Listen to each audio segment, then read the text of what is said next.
आप सुन रहे हैं केएस नॉवल स्टोरी पर returning from the immortal world. यह एक काल्पनिक, मनगढ़ंत या बनावटी कहानी है जो लेखक की कल्पना से लिखी गई है और असल जिंदगी की घटनाओं या लोगों पर आधारित नहीं है। इसमें अक्सर ऐसे पात्र, जगहें या घटनाएं होती हैं जो सच नहीं होती और ये लेस देन काल्पनिक, फिक्शनल, इमेजिनरी कहानियों की एक सामान्य विशेषता है। नॉवल फुफकार। तियान ली खिलखिलाकर हंसी, उसे एक शरारती मुस्कान दी और दरवाजे की ओर चलने लगी। उत्तरी इमारत की दूसरी मंजिल पर स्थित हॉल में सैकड़ों लोग भोजन कर सकते थे। हालांकि बान रेस्टोरेंट के कर्मचारियों ने मेज कुर्सियां पहले ही हटा दी थीं, जिससे चमकीले लाल कालीन के सबसे भीतरी किनारे पर केवल एक कुर्सी बची थी। तियान ली द्वारा वापस लाए गए जियांग यू और चेन फी की 4 हटे कट्टे आदमी पहरा दे रहे थे और वे कुर्सी के सामने घुटनों के बल बैठे थे। अपमान, गुस्सा, दोनों का बचपन ऐशो आराम में बीता था। वे विलासिता और विशेषाधिकारों से भरी जिंदगी के आदी थे। लोग हमेशा उनकी चापलूसी करते थे, खुशामद भरी मुस्कान बिखेरते थे। उन्होंने ऐसा कुछ पहले कभी नहीं देखा था। उन्हें पहले कभी इतनी बेरहमी से पीटा नहीं गया था और न ही उन्हें यहाँ घुटनों के बल बैठकर अपने माता पिता का इंतजार करने के लिए मजबूर किया गया था। अध्याय 281 कार्रवाई करना। तीसरा अद्यतन, अनुशंसाओं की मांग। जब तियान ली और हाओ लेई दूसरी मंजिल के हॉल में पहुंचे तो उन्होंने जियांग यू और चेन फी को जमीन पर घुटने टेके हुए देखा। उनके चेहरे गुस्से से भरे हुए थे। उनकी आंखों में घृणा झलक रही थी। अगर इन दोनों का कोई जान पहचान वाला न होता और उन्होंने बॉस को उकसाने की हिम्मत न की होती तो वे उन्हें बहुत पहले ही मार चुके होते। तियान ली, उनसे कहो कि मुझे जाने दें। जब जियांग यू ने तियान ली को देखा तो उसने तुरंत जमीन से उठने की कोशिश की, लेकिन 2 हटे कट्टे आदमियों ने उसे कंधों से पकड़ लिया और उनमें से एक ने उसे 2 बार घूंसा भी मारा। तियान ली ने व्यंग्य करते हुए कहा, अगर तुम और कष्ट नहीं सहना चाहते तो मैं तुम्हें सलाह देता हूं कि संघर्ष मत करो। तुम्हारे माता पिता जल्द ही यहाँ आ जाएंगे। वे शायद तुम्हें दंडित न करना चाहें, लेकिन मैं कर सकता हूँ। याद रखना, मुझे तुम्हें मारने पर मजबूर मत करना। पिटाई से जियांग यू इतना चक्कर खा रहा था कि उसने और कोई गड़बड़ करने की हिम्मत नहीं की। चेन फी वहीं घुटनों के बल बैठा रहा, मानो उसकी आंखों से आग निकल रही हो। अगर उसने जियांग यू को दोबारा पिटते हुए न देखा होता तो वह अब तक जमीन से उठ चुका होता। सांस लेने के बाद उसने चेन ली को घूरते हुए कहा, तियान ली, हालांकि बायान रेस्टोरेंट हांगकांग में काफी मशहूर है और अच्छा कारोबार करता है, फिर भी तुमने मेरे साथ ऐसा बर्ताव करने की हिम्मत की। बस इंतजार करो, तुम्हारा अंत भयानक होगा। मैं तुम्हें अपने सामने घुटनों के बल झुकाकर रुलाऊंगा। बेवकूफ। तियान ली ने चेन फी को नजरअंदाज कर दिया और बाहें मोड़कर दूसरों के आने का इंतजार करने लगी। बायान रेस्टोरेंट की उत्तरी इमारत के मुख्य द्वार पर काले सूट पहने 10 हटे कट्टे आदमी, जिनके चेहरे ठंडे थे, जियांग तियानबा, चेन जियाई, दू चांगसे और उनके साथ आए लगभग 20 हटे कट्टे आदमियों का सामना कर रहे थे। इसी बीच आसपास मंडरा रहे कई अन्य लोग भी जानबूझकर या अनजाने में करीब आने लगे। उनकी कुल संख्या लगभग 100 थी। रास्ते से अलग हटे 2 हटे कट्टे आदमियों के साथ डैंग जेन 10 गार्डों के पीछे प्रकट हुआ और गहरी आवाज में बोला। तुरंत 10 हटे कट्टे आदमियों ने उनके लिए रास्ता बना दिया। जियांग तियानबा का चेहरा ठंडा था, उसकी आंखों में हत्या का भाव झलक रहा था। उसने अभी अभी बाहर निकले डैंग जेन को ठंडे लहजे में देखते हुए कहा, मुझे उम्मीद नहीं थी कि छोटा सा बान रेस्टोरेंट इतना घमंडी होगा। ये हांगकांग द्वीप है, जिंगमेन द्वीप नहीं। क्या तुम हमें यहाँ उकसाकर अपनी जान जोखिम में डाल रहे हो? डैंग जेन ने ताना मारते हुए कहा, अगर आपको लगता है कि हम जीने से थक गए हैं तो अपने आदमियों से ऐसा करवा लीजिए। आपके बड़े दल को देखकर तो यही लगता है कि आप यहाँ हंगामा करने आए हैं, है ना? जियांग तियानबा का चेहरा गुस्से से लाल हो गया और उसने दांत पीसते हुए कहा, बकवास बंद करो, मेरा बेटा कहाँ है? डैंग जेन ने कहा, अंदर। जियांग तियानबा ने ठंडे स्वर में कहा, हमें तियान ली से मिलवाने ले चलो।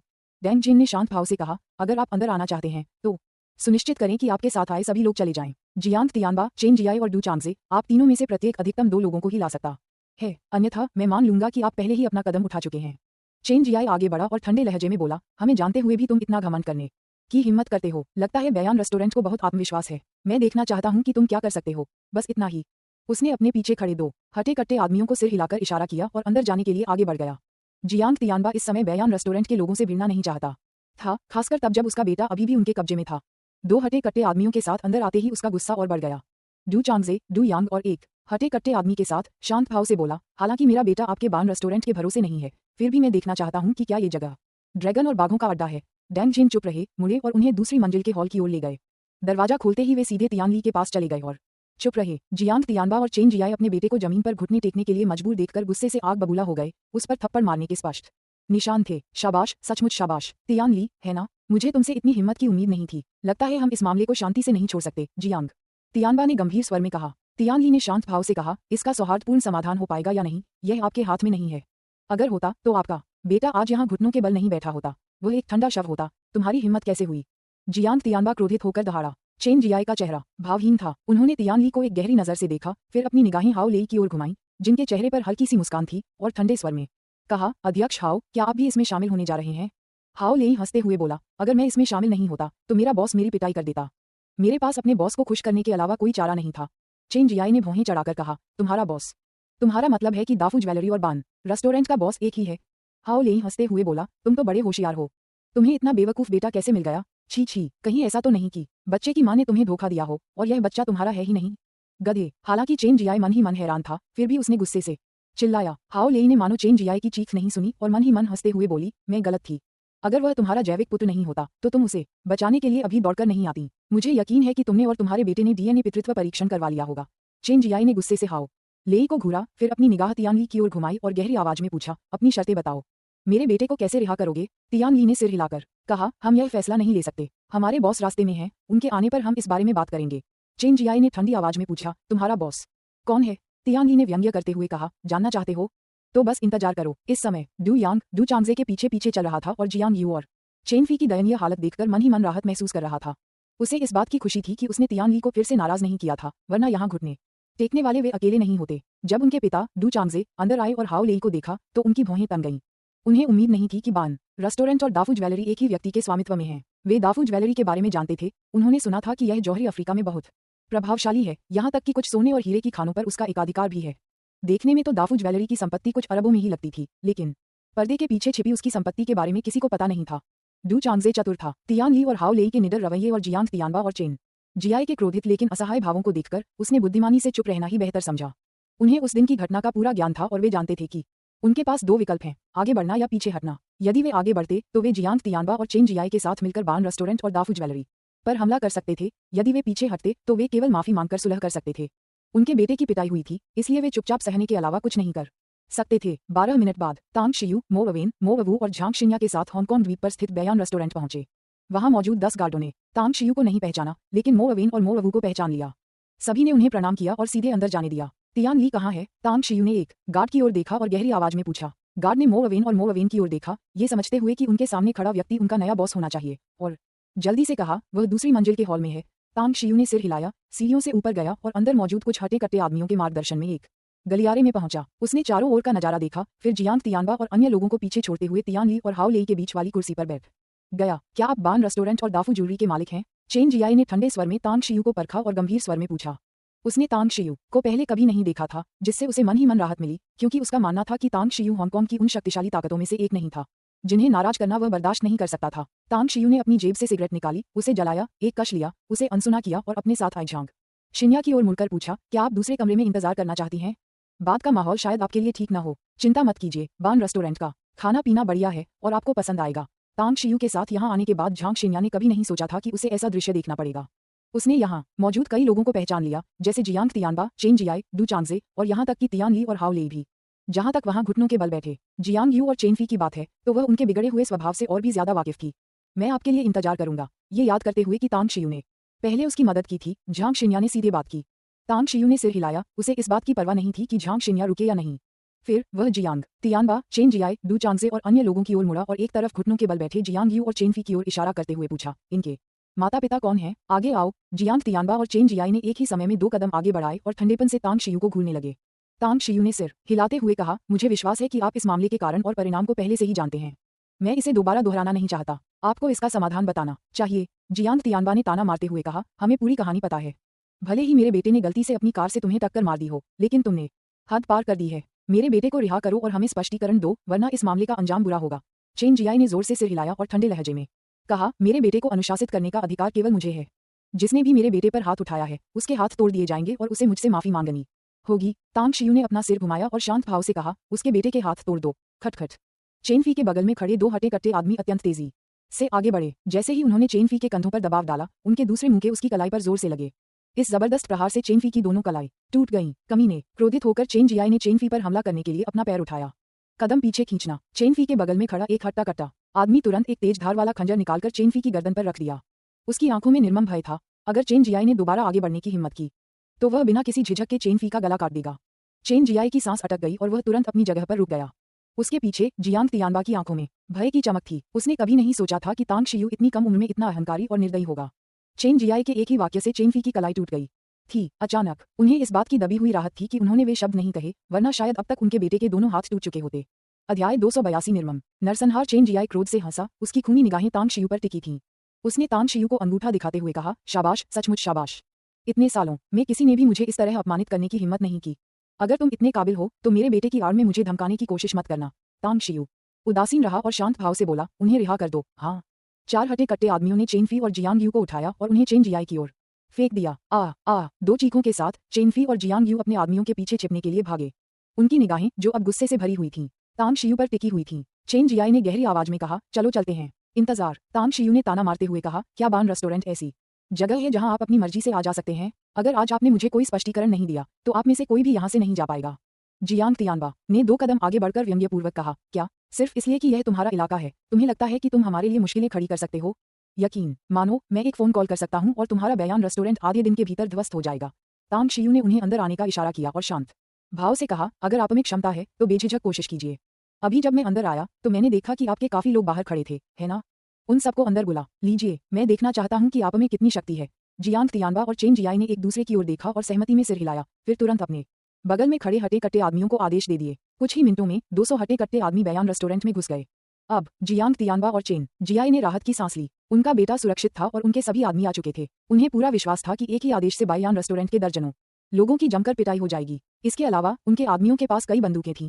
एक बार लड़ाई शुरू हो गई तो बायान रेस्टोरेंट के सभी लोगों को मारने के लिए गोलियां कम पड़ जाएंगी। डू चांगजे के दर्जनों आदमी भी बान रेस्टोरेंट पहुंच चुके थे। हालांकि किसी को पता चले बिना उसने जियांग तियानबा और चेन जियाई से दूरी बना ली, जबकि उसके दर्जनों आदमी पहले ही एक साथ इकट्ठा हो चुके थे।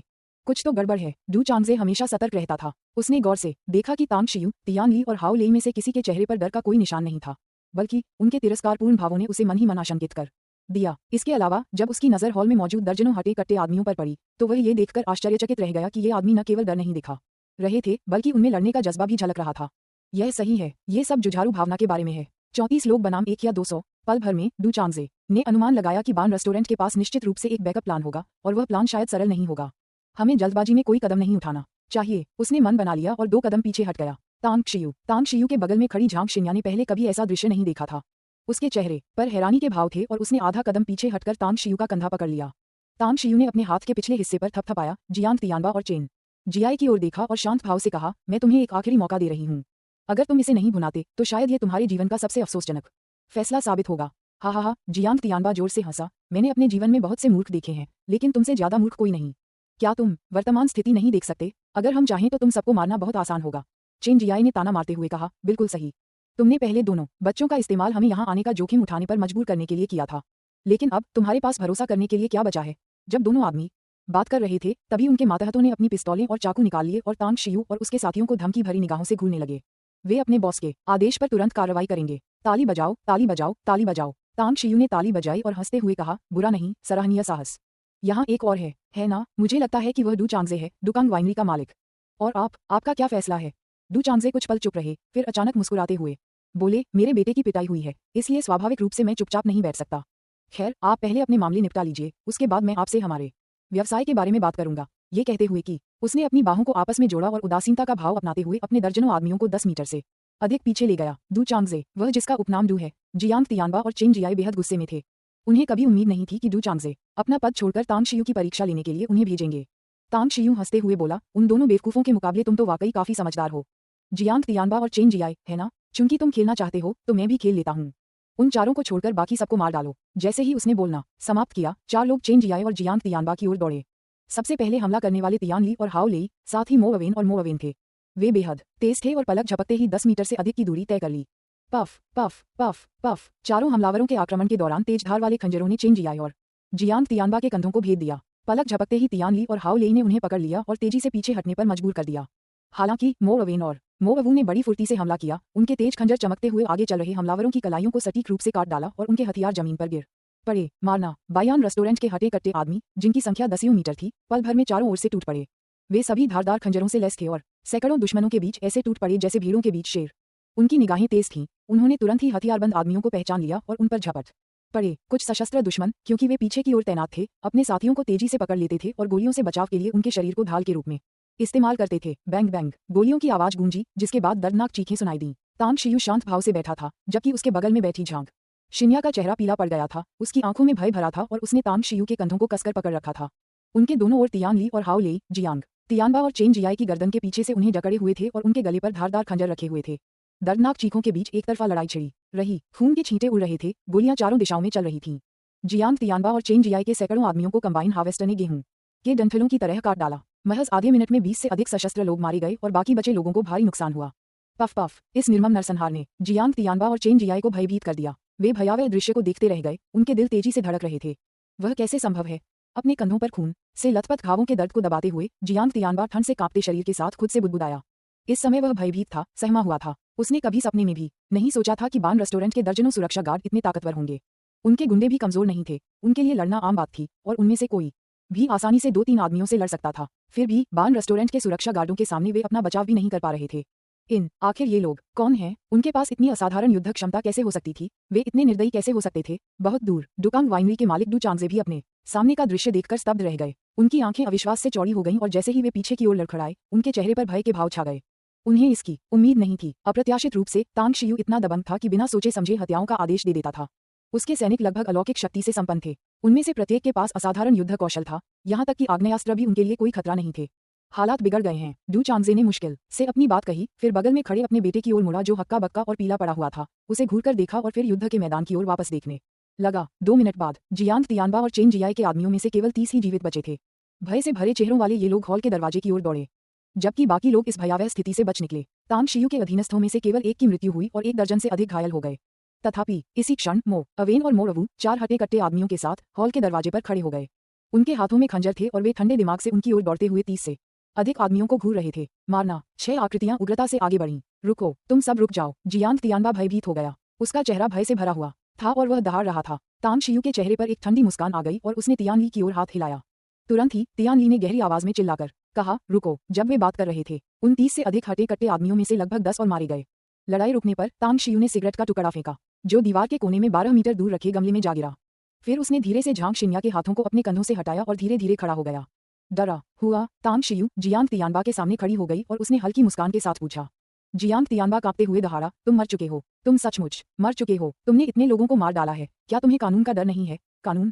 तांग शियू के होंठों पर व्यंग्य भरी मुस्कान आ गई। जब मैंने आदेश देने की हिम्मत की है, तो क्या तुम्हें लगता है कि मैं डर जाऊंगा? क्या तुम्हारे लोग इसे संभाल नहीं सकते, इसलिए तुम मुझे कानून से डराने की कोशिश कर रहे हो? हा हा हा। साइड पर चेन जियाई ने गहरी सांस ली, तांग शियू की ओर देखा और कहा, तुम जीत गए। हम इस बार हार स्वीकार करते हैं।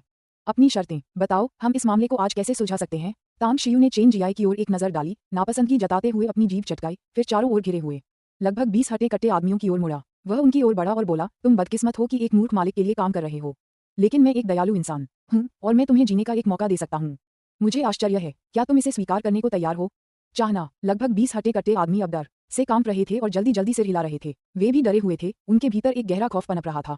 वे तो ये भी चाहते थे कि जो कुछ हो रहा है वह बस एक बुरा सपना हो। अध्याय 283 वध का देवता। तांग शियू ने अपने आसपास के लोगों को हाथ हिलाकर पीछे हटने का इशारा किया।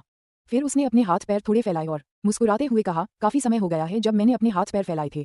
आज मैं तुम्हारे साथ खेलूंगा। मैं अकेले ही 20 से अधिक लोगों का सामना करूंगा। अगर तुम मुझे हरा देते हो तो तुम जीत जाओगे और जिंदा बच जाओगे। अगर तुम मुझे नहीं हरा पाते तो तुम सब मेरे हाथों मारे जाओगे। इसलिए मुझे उम्मीद है कि तुम मुझे अपनी असली काबिलियत दिखाओगे। क्या? तांग शियू को देखते ही सब लोग स्तब्ध रह गए। उनकी आंखों में अविश्वास के भाव थे।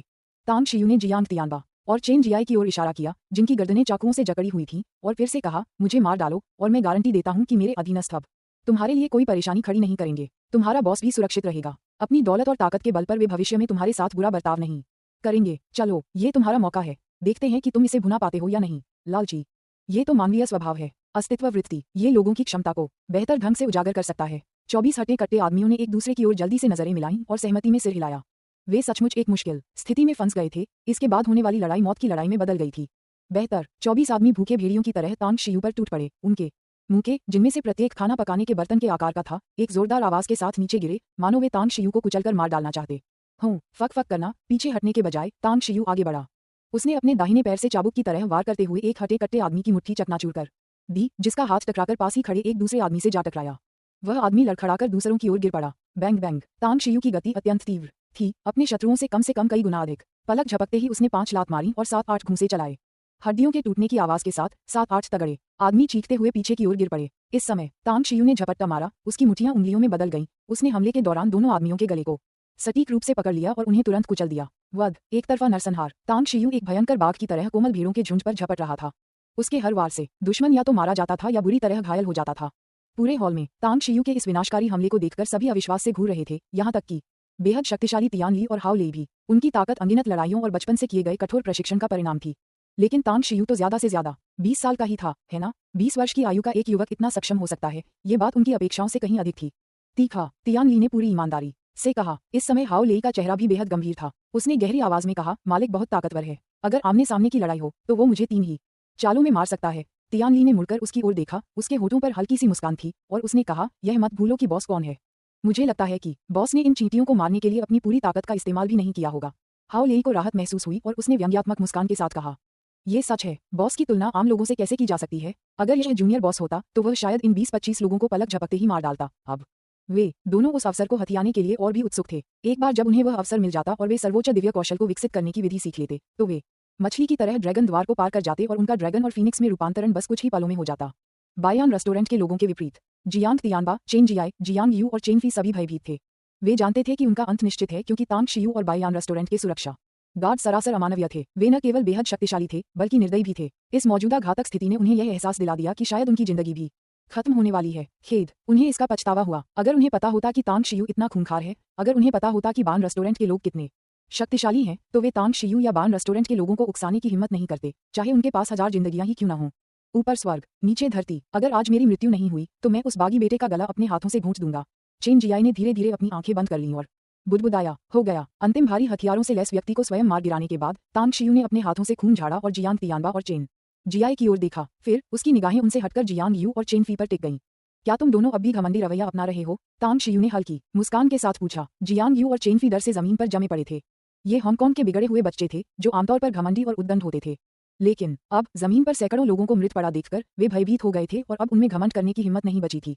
धड़ाम, चेन फी के भीतर अचानक शक्ति का प्रवाह उमड़ आया। वह तुरंत खड़ा हुआ, तांग शियू के सामने घुटने टेककर भारी मन से प्रणाम करते हुए रोते हुए बोला, भाई, मुझसे गलती हो गई, मुझसे गलती हो गई। कृपया मुझ पर दया कीजिए और मुझे छोड़ दीजिए। मैं वादा करता हूँ कि मैं फिर कभी अहंकार नहीं करूंगा, फिर कभी कोई मुसीबत खड़ी नहीं करूंगा।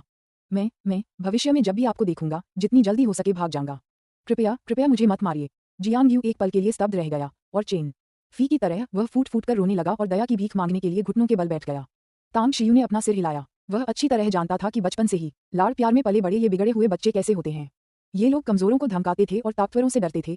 अगर उसने इन्हें सबक नहीं सिखाया तो इन्हें दर्द का पता ही नहीं चलेगा। तांग शियू द्वारा कार्रवाई करने का कारण, मुख्य उद्देश्य जान से मारना नहीं बल्कि डराना था। बान रेस्टोरेंट के अधीनस्थों को डराना। तियान ली, हाओ लेई, मो बंधुओं और अन्य लोगों की आंखों में सम्मान और प्रशंसा देखकर तांग शियू समझ गया कि उसने अपना लक्ष्य प्राप्त कर लिया है। तांग शियू जियांग तियानबा और चेन जियाने को नहीं मारेगा। आखिरकार आज बहुत सारे लोग मारे गए और हांगकांग द्वीप में उसके लगभग कोई संपर्क नहीं थे, इसलिए वह बाद की स्थिति को संभाल नहीं सका और यहाँ समय बर्बाद करने में बहुत आलसी था।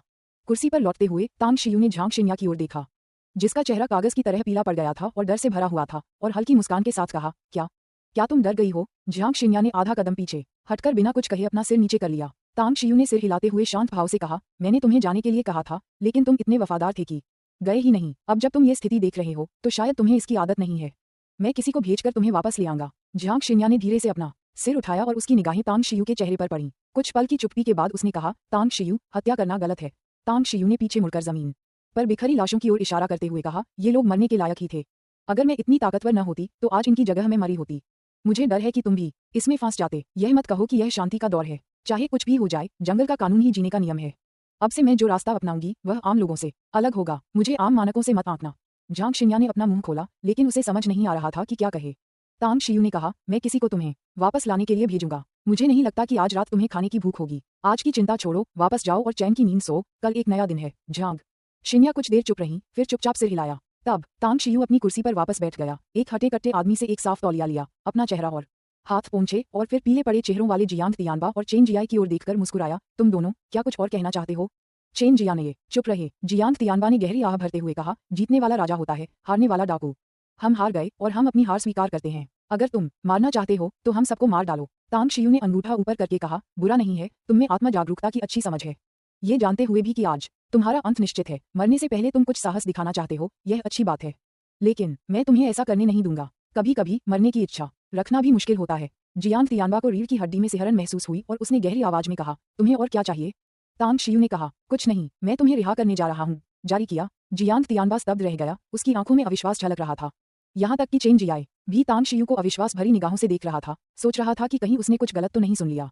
तांग शियू ने कहा, तुम्हें रिहा करना वास्तव में बहुत आसान है, बस कुछ शर्तों को मान लो तो तुम न केवल शारीरिक कष्ट और मृत्यु से बच जाओगे बल्कि एक सुखमय जीवन भी जी सकोगे। जियांग तियानबा ने गहरी सांस ली और धीमी आवाज में पूछा, शर्तें क्या हैं? तांग शियू ने शांत भाव से कहा, जियांग ग्रुप में 49% शेयर और वानयुआन रियल एस्टेट में 49% शेयर, यही पहली शर्त है। सहमत होना? कोई बात नहीं। जियांग तियानबा और चेन जियाने ने बिना किसी हिचकिचाहट के उत्तर दिया। जीवन के आगे पैसा कुछ भी नहीं है। अगर वे अभी मर गए तो न केवल समूह में उनके शेयर खत्म हो जाएंगे बल्कि उनकी सारी संपत्ति भी गायब हो जाएगी। तांग शियू उनके जवाब से संतुष्ट हो गया और बोला, दूसरी शर्त, उनकी मौत से हमारा कोई लेना देना नहीं है। आप ही इसके बाद की स्थिति को संभालेंगे और खबर को गुप्त रखेंगे। अगर कोई भी जानकारी लीक हुई या आपने इसके बाद की स्थिति को जरा भी लापरवाही से संभाला तो मैं आपके पूरे परिवार को मरवा दूंगा। अच्छा। जियांग तियानबा और चेन जियाई ने एक दूसरे की ओर देखा और एक साथ जवाब दिया। तांग शियू ने फिर कहा, अब से अगर बान रेस्टोरेंट और दाफू ज्वेलरी को आपकी किसी भी मदद की जरूरत हो तो आपको पूरी कोशिश करनी होगी। इसके लिए 10 साल का समय दिया गया है। 10 साल बाद अगर आपने अच्छा काम किया तो मैं न केवल आज की घटना को माफ कर दूंगा बल्कि आपको कुछ इनाम भी दूंगा। सहमत होना? सहमत होना, जियांग तियानबा और चेन जियाने ने फिर से जवाब दिया। तांग शियू ने कहा, मेरी चौथी विनती ही मेरी आखिरी विनती है। आपके ये दोनों निकम्मे बेटे देश में रहकर केवल मुसीबत ही पैदा करेंगे। इन्हें विदेश जाने दीजिए। विदेश में वे जो चाहें करें, बस शर्त यह है कि वे आपको और कोई परेशानी न दें। तांग शियू ने हाथ हिलाते हुए तियान ली की ओर देखा और कहा, इन शवों को ठिकाने लगाने में उनकी मदद करो। तुम दोनों भी बाद के कामों में उनकी मदद करो। जहां तक उनके शेयरों की बात है, तुम दोनों उनके साथ जो चाहो कर सकते हो। तुम उन्हें बेचकर नकद ले सकते हो या हर साल उनकी कंपनी से लाभांश ले सकते हो, ये तुम्हारी मर्जी है। बेच दो, तियान ली ने बिना किसी झिझक के उत्तर दिया। तांग शियू ने हल्की सी मुस्कान के साथ कहा, मैंने तुमसे कहा था, ये तुम्हारा फैसला है। हाँ। अध्याय 284 यात्रा जंगल का कानून चलता है, बलवान कमजोरों का शोषण करते हैं। अमरलोक में 10,000 वर्षों तक रहने के कारण तांग शियू इसका गहरा अर्थ समझ गया था।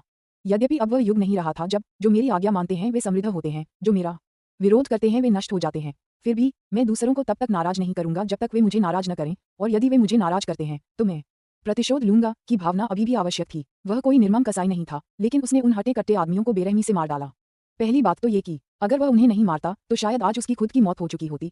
दूसरी बात, वे अच्छे लोग नहीं थे और निस्संदेह उन्होंने अतीत में कई बुरे काम किए थे। संरक्षक के रूप में उनका प्रभावशाली पृष्ठभूमि थी और कानून उन्हें कड़ी सजा नहीं दे सकता था। इसलिए उसने बुरे लोगों को बुरे लोग ही सजा देंगे के सिद्धांत का इस्तेमाल करके उन्हें उनके पिछले पापों का प्रायश्चित कराया। किसी ने एक बार कहा था, एक बुरे व्यक्ति को मारने से कई अच्छे लोगों की जान बच सकती है। तांग शियू ने निसंकोच हत्याएं की और उसके सारे कृत्य जायज थे।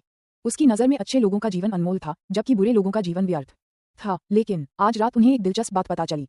तियान ली और हाओ लेई, ये दोनों दिखने में नाजुक और कोमल महिलाएं, वास्तव में गुयान एर द्वारा प्रशिक्षित विशेषज्ञ थीं। वित्तीय संसाधन, ये हर शक्ति का आधार है। गुयान एर ने बयान रेस्टोरेंट और दाफू ज्वेलरी का जिम्मा उन्हें सौंपा। यह इस बात का प्रमाण है कि उसे उन पर पूरा भरोसा था। तांग शियू के पास उन लोगों पर सवाल उठाने का कोई कारण नहीं था जिन पर गुयान एर भरोसा करती थी। आज रात तुम दोनों ने अच्छा काम किया। प्राचीन वस्तुओं के कारोबार के प्रभारी चेन शाओहुआ और अचल संपत्ति के कारोबार के प्रभारी जिन चेंग से संपर्क करो। तुम चारों जिनमिन द्वीप वापस जाओ और जी चिमी को ढूंढो। उसे बताना कि यह मैंने कहा है और उससे कहना कि वह तुम्हें भी वही सिखाए जो उसने अवेन और अबू को सिखाया था। तांग शियू धीरे से अपनी कुर्सी से उठा और हल्की मुस्कान के साथ बोला, क्या? तियान ली और हाओ लेई सिहर उठे। उनकी आंखों में अविश्वास झलक रहा था। ये प्रकाश कुछ ही सेकंड तक रहा और फिर तीव्र परमानंद में तब्दील हो गया। उत्साहित परमानंद। उन दोनों ने हमेशा अमरता प्राप्त करने की विधि को हासिल करने का सपना देखा था और उनका सपना आखिरकार सच होने वाला था। तांग शियू ने उनकी बातों को अनसुना करते हुए एक और सिगरेट जलाई और भयभीत दो पिता और पुत्र के पास गया। उसने शांत स्वर में कहा, चूंकि आप दोनों चाहते थे कि मैं उन दोनों से निपट लूं, तो क्या ये ठीक है? डू चांगजे के होंठ कुछ देर तक फड़फड़ाए, फिर वह मुड़ा और डू यांग के चेहरे पर जोर से थप्पड़ मारा और तेजी से चिल्लाया, घुटने टेक दो। ये सुनकर डू यांग भय से भर गया और तुरंत तांग शियू के सामने घुटने टेक दिए। डू चांगजे ने माथे से पसीना पोंछा और कड़वाहट से कहा, आपका उपनाम तांग है ना? मुझे लगता है उस बड़े सितारे ने आपको पहले इसी नाम से पुकारा था। श्रीमान तांग, मेरे बेटे ने एक बहुत बड़ी गलती की है, एक बेहद गंभीर गलती। मैं आपसे विनती करता हूं कि उसकी जान बख्श दें। मेरा कारोबार बहुत विविध है, इसलिए मेरे लिए यह तय करना मुश्किल है कि मैं आपको किस कंपनी के शेयर दूं। कैसा रहेगा अगर मैं आपको माफी के तौर पर 2 अरब शेयर दूं? 3 अरब? फिर आप सब यहाँ से जा सकते हैं। डू चांगजे ने चैन की सांस ली। पैसे से हल होने वाली समस्याएं कोई बड़ी बात नहीं होती। उनकी संपत्ति अरबों में है और हालांकि 3 अरब अभी भी एक बड़ी रकम है, वे इसे वहन कर सकते हैं। अंततः जियांग ग्रुप और वानयुआन रियल एस्टेट में 49% हिस्सेदारी ही वह कारण थी जिसने जियांग तियानबा और चेन जियाई की जीवन भर की बचत छीन ली। श्रीमान तांग, क्या आप मुझे थोड़ा समय दे सकते हैं? हालांकि मैं 3 अरब जुटा सकता हूं, लेकिन इतने कम समय में नहीं। तांग शियू ने शांत भाव से कहा, 3 दिन। मैं तुम्हें 3 दिन का समय देता हूं। 3 दिन काफी हैं। डू चांगजे ने तुरंत जवाब दिया। तांग शियू ने हाथ हिलाते हुए कहा, ठीक है, अब आप जा सकते हैं। याद रखना, अपने बेटे पर नजर रखना और उसे दोबारा कोई गड़बड़ करने मत देना। डू चांगजे ने तुरंत सहमति जताते हुए कहा, वापस आने पर मैं उसे ठीक से अनुशासित करूंगा और मैं गारंटी देता हूं कि वह फिर कभी कुछ गलत नहीं करेगा या परेशानी पैदा नहीं करेगा। जब तांग शियू ने डू चांगजे और उसके दर्जनों भयभीत आदमियों को जाते हुए देखा तो उसने अचानक कहा, सभी हथियार यहीं छोड़ दो। अच्छा, इससे पहले कि डू चांगजे आदेश दे पाता, पिस्तौल लिए हुए 7-8 हटे कट्टे आदमियों ने जल्दी से अपने हथियार जमीन पर गिरा दिए।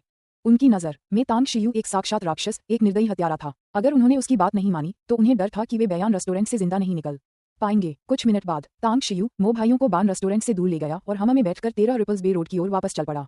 उसे आराम की जरूरत थी क्योंकि अगले दिन उन्हें कोलून द्वीप जाना था। 79 डीप वाटर बे रोड। ली जुरेन और के जेंताओ चाय का आनंद ले रहे हैं और बातें कर रहे हैं।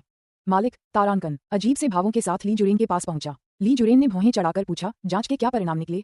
तारांकन ने कहा, तांग शियू की पहचान की अभी तक जांच नहीं की गई है, लेकिन मैंने मुख्य भूमि के शूनकिंग प्रांत में अपने परिचितों से संपर्क किया है और हमें जल्द ही उसकी असली पहचान पता चल जाएगी।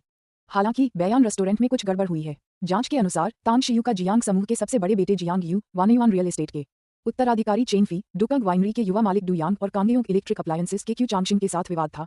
जब तांग शियू नीलामी में भाग ले रहे थे, तभी बान रेस्टोरेंट के महाप्रबंधक तियांग ली ने लोगों के एक समूह का नेतृत्व करते हुए जियांग यू और चेनफी को गिरफ्तार कर लिया। तांग शियू के वहां पहुंचने के बाद जियांग ग्रुप के मालिक जियांग तियानबा, वानयुआन रियल एस्टेट के मालिक चेन जियाई और डुकंग वाइनरी के डू चांगजे ने सैकड़ों लोगों का नेतृत्व करते हुए बान रेस्टोरेंट पर धावा बोल दिया। इसके बाद तांग शियू भी बान रेस्टोरेंट पहुंच गए।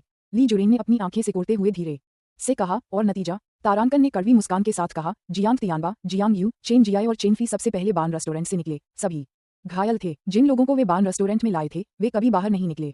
डू चांगजे और उसका बेटा डू यांग कुछ देर बाद दर्जनों आदमियों के साथ बान रेस्टोरेंट से निकले, लेकिन रेस्टोरेंट से बाहर कदम रखते ही डू चांगजे ने डू यांग पर बेरहमी से हमला कर दिया। ली जुरेन ने गहरी भौहें चढ़ाकर गंभीर स्वर में कहा, आपका मतलब है बान रेस्टोरेंट ने जियांग तियानबा और चेन जियाई के आदमियों को हिरासत में ले लिया है? तारांकन ने कड़वी मुस्कान के साथ कहा, वे सब मर चुके हैं। क्या? ली जुरेन और के झेंटाओ अचानक खड़े हो गए। उनके चेहरे सदमे से भरे हुए थे। क्या वे सब मर गए? 100-200 लोग बान रेस्टोरेंट में दाखिल हुए। डू चांगजे और उसके आदमियों को छोड़कर जो बाहर आ गए, बाकी लगभग 100 लोग बान रेस्टोरेंट में ही मारे गए। बैंग बैंग दरवाजे पर दस्तक हुई और घबराया हुआ चेहरा लिए एक अधेड़ उम्र का आदमी कमरे में भागा और जल्दी से बोला, मालिक, हमने बान रेस्टोरेंट की निगरानी के लिए जिन दर्जन भर लोगों को भेजा था, उन सभी का मुझसे संपर्क टूट गया है। हालांकि उनमें से एक ने संपर्क टूटने से पहले मुझसे फोन पर बात की थी और उसने सिर्फ 2 शब्द कहे थे। ली जुरेन ने गहरी आवाज में पूछा, वे कौन से 2 शब्द हैं? मेरी सहायता करो, अधेड़ उम्र के व्यक्ति ने गहरी आवाज में कहा। ली जुरेन ने गहरी सांस ली, व्यंग्यात्मक मुस्कान के साथ सिर हिलाया और कहा, तब भी यही स्थिति थी। मुझे कभी उम्मीद नहीं थी कि यह फिर से दोहराई जाएगी। लगता है मेरे पास एक और यात्रा करने के अलावा कोई विकल्प नहीं है। कि झेंटाओ अभी सदमे से उबर ही रहा था कि उसने ली जुरेन की बातें सुन ली। उसने झट से कहा, ली अंकल, क्या आप खुद तांग शियू जाकर उन दर्जन भर लोगों की रिहाई की गुहार लगाने वाले हैं? ली जुरेन ने कड़वी मुस्कान के साथ कहा, मदद मांगने के अलावा और क्या विकल्प हैं? हालांकि बॉस गू उस समय शक्तिशाली थे, लेकिन वे शायद ही कभी बड़े पैमाने पर नरसंहार का आदेश देते थे। लेकिन तांग शियू, मैं अपनी पूरी कोशिश करूंगा। के झेंटाओ ने तुरंत कहा, ली अंकल, मैं आपके साथ चलूंगा। ली जुरेन ने सिर हिलाते हुए कहा, मैं खुद जाऊंगा। अगर तुम भी साथ आ जाओ तो बेहतर होगा। किसी को भेजकर पता लगाओ कि तांग शियू कहाँ ठहरी है। तारांकन ने कहा, उनका पता मिल गया है, 13 रिपल्स बे रोड। ली जुरेन ने सिर हिलाया और अपने दल तथा 2 अंगरक्षकों के साथ तेजी से गाड़ी चलाकर चले गए। कई अन्य कारें चुपचाप उनके पीछे पीछे चल रही थीं। 13 रिपल्स बे रोड। तांग शियू के लौटने के बाद उसने लंबे समय तक स्नान किया और साफ कपड़े पहने। जैसे ही वह साधना शुरू करने वाला था, दरवाजे पर दस्तक हुई। क्या चल रहा है? तांग शियू ने दरवाजा खोला और पूछा। मो अवेन ने आदरपूर्वक कहा, मालिक, ली जुरेन मिलने आए हैं। तांग शियू ने आंखें सिकोड़कर ली जुरेन के आने का मकसद तुरंत समझ लिया। हालांकि ली जुरेन का रुतबा असाधारण था। धन दौलत की परवाह न करते हुए भी उसने सिर हिलाकर कहा, उसे स्वागत कक्ष में ले चलो, मैं थोड़ी देर में आ रहा हूँ। हाँ। मो अवेन मान गई और जाने के लिए मुड़ गई। तांग शियू ने कुछ देर सोचा, फिर जूते पहने, मुड़ा और कमरे से बाहर निकल गया। आज बयान रेस्टोरेंट में जो कुछ हुआ, उसे छुपाना आसान नहीं था। आखिर गोलियों की बौछार से सबका ध्यान जरूर आकर्षित होगा और शायद पुलिस को भी सूचना मिल जाए। ली जुरेन ने अपना अधिकांश जीवन हांगकांग में बिताया है, इसलिए राजनीतिक क्षेत्र में उनके अच्छे संपर्क होंगे। अगर उन्हें अपने अधीनस्थों की जान बचानी है, तो उन्हें कुछ करना ही होगा। विला में मौजूद नौकरों से चाय तैयार करवाने के बाद तांग शियू स्वागत कक्ष में चली गईं। भाई तांग, हम फिर मिलेंगे। सोफे पर बैठी ली जुरेन तांग शियू को अंदर आते देख खड़ी हो गई और मुस्कुराई। तांग शियू ने हल्की सी मुस्कान के साथ कहा, ऐसा लगता है कि हमारा गहरा संबंध है। हम एक ही रात में 2 बार मिल पाए। ली जुरेन ने व्यंग्यात्मक मुस्कान के साथ कहा, हमारा रिश्ता काफी गहरा है। न केवल आपसे, बल्कि आपके बान रेस्टोरेंट से भी। उस समय मैंने बान रेस्टोरेंट की जांच करने के लिए जिंगमेन द्वीप पर लोगों का एक समूह भेजा था। परिणामस्वरूप उन लोगों को पकड़ लिया गया और कई महीनों तक कड़ी मेहनत करने के लिए अफ्रीका के खनन क्षेत्र में भेज दिया गया। तांग शियू ने शांत भाव से कहा, तुम्हें पता है आज रात क्या हुआ? ली जुरेन ने सिर हिलाते हुए कहा, मैंने इसके बारे में सुना है, इसीलिए मैं यहाँ भाई तांग से यह पूछने आया हूँ कि क्या उन्हें कुछ व्यवस्था करने में मेरी मदद की जरूरत है। हांगकांग में व्यापारिक और राजनीतिक दोनों क्षेत्रों में मेरे कुछ संपर्क हैं। तांग शियू के होंठ ऊपर की ओर मुड़े और वह मुस्कुराया, लगता है एल्डर ली इस मुश्किल घड़ी में मदद करने आए हैं। ऐसे में आप सरकारी विभागों के लोगों की देखभाल में मदद कर सकते हैं। चलिए चाय पीते हैं। ली जुरेन ने चाय लेकर आए नौकर की ओर एक नजर डाली, एक पल के लिए झिझकी और फिर धीमी आवाज में पूछा, भाई तांग, मेरे आदमियों का क्या हुआ?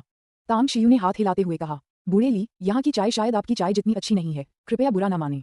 जब आप चाय पीकर घर पहुंचेंगे, तब तक मुझे विश्वास है कि आपके लोग वापस जा चुके होंगे। ली जुरेन मन ही मन खुश हुई और मुस्कुराते हुए बोली, भाई तांग, सच कहूं तो मुझे अभी भी बान रेस्टोरेंट का एहसान चुकाना है।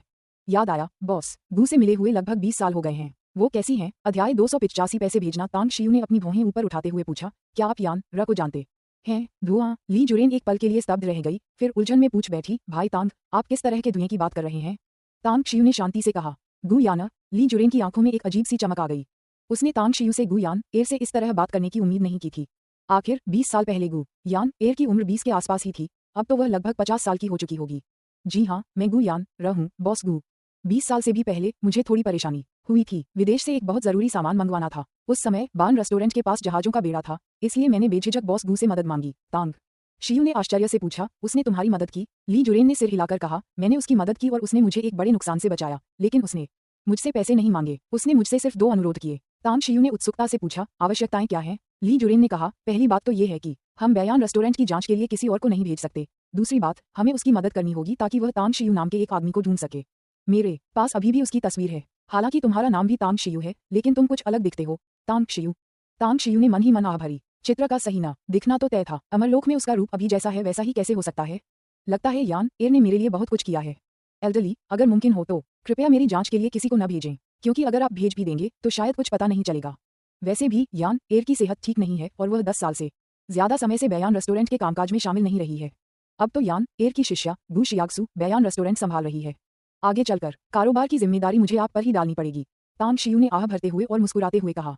ली जुरेन के चेहरे के भाव बदल गए और उन्होंने झट से कहा, बान रेस्टोरेंट का कारोबार संभालना हमारा फर्ज है, लेकिन बॉस गु का क्या हुआ? क्या मैं आपके लिए डॉक्टर ढूंढने में मदद करूं? मैंने सुना है कि मुख्य भूमि के शूंगकिंग प्रांत के शिंगचिंग में एक चमत्कारी डॉक्टर प्रकट हुए हैं। अगर आप तैयार हों तो मैं खुद शिंगचिंग जाकर उस चमत्कारी डॉक्टर को जिंगमिन द्वीप पर आमंत्रित करूंगा। तांग शियू ने ली जुरेन को एक अजीब नजर से देखा और व्यंग्यात्मक मुस्कान के साथ कहा, शिंगचिंग में एक चमत्कारिक डॉक्टर के प्रकट होने की खबर इतनी तेजी से फैल गई, ये हांगकांग तक भी पहुंच गई। ली जुरेन हंसते हुए बोली, मुझे इसके बारे में अभी हाल ही में पता चला। राजधानी में रहने वाले मेरे एक पुराने दोस्त से पता चला कि तांग।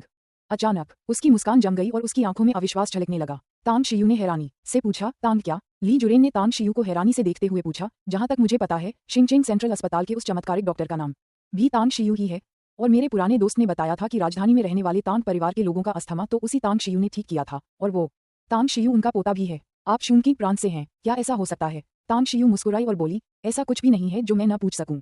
आपके लिए अभी जान लेना बेहतर है, बजाय इसके कि आप किसी को मेरे बारे में पूछताछ करने के लिए भेजें।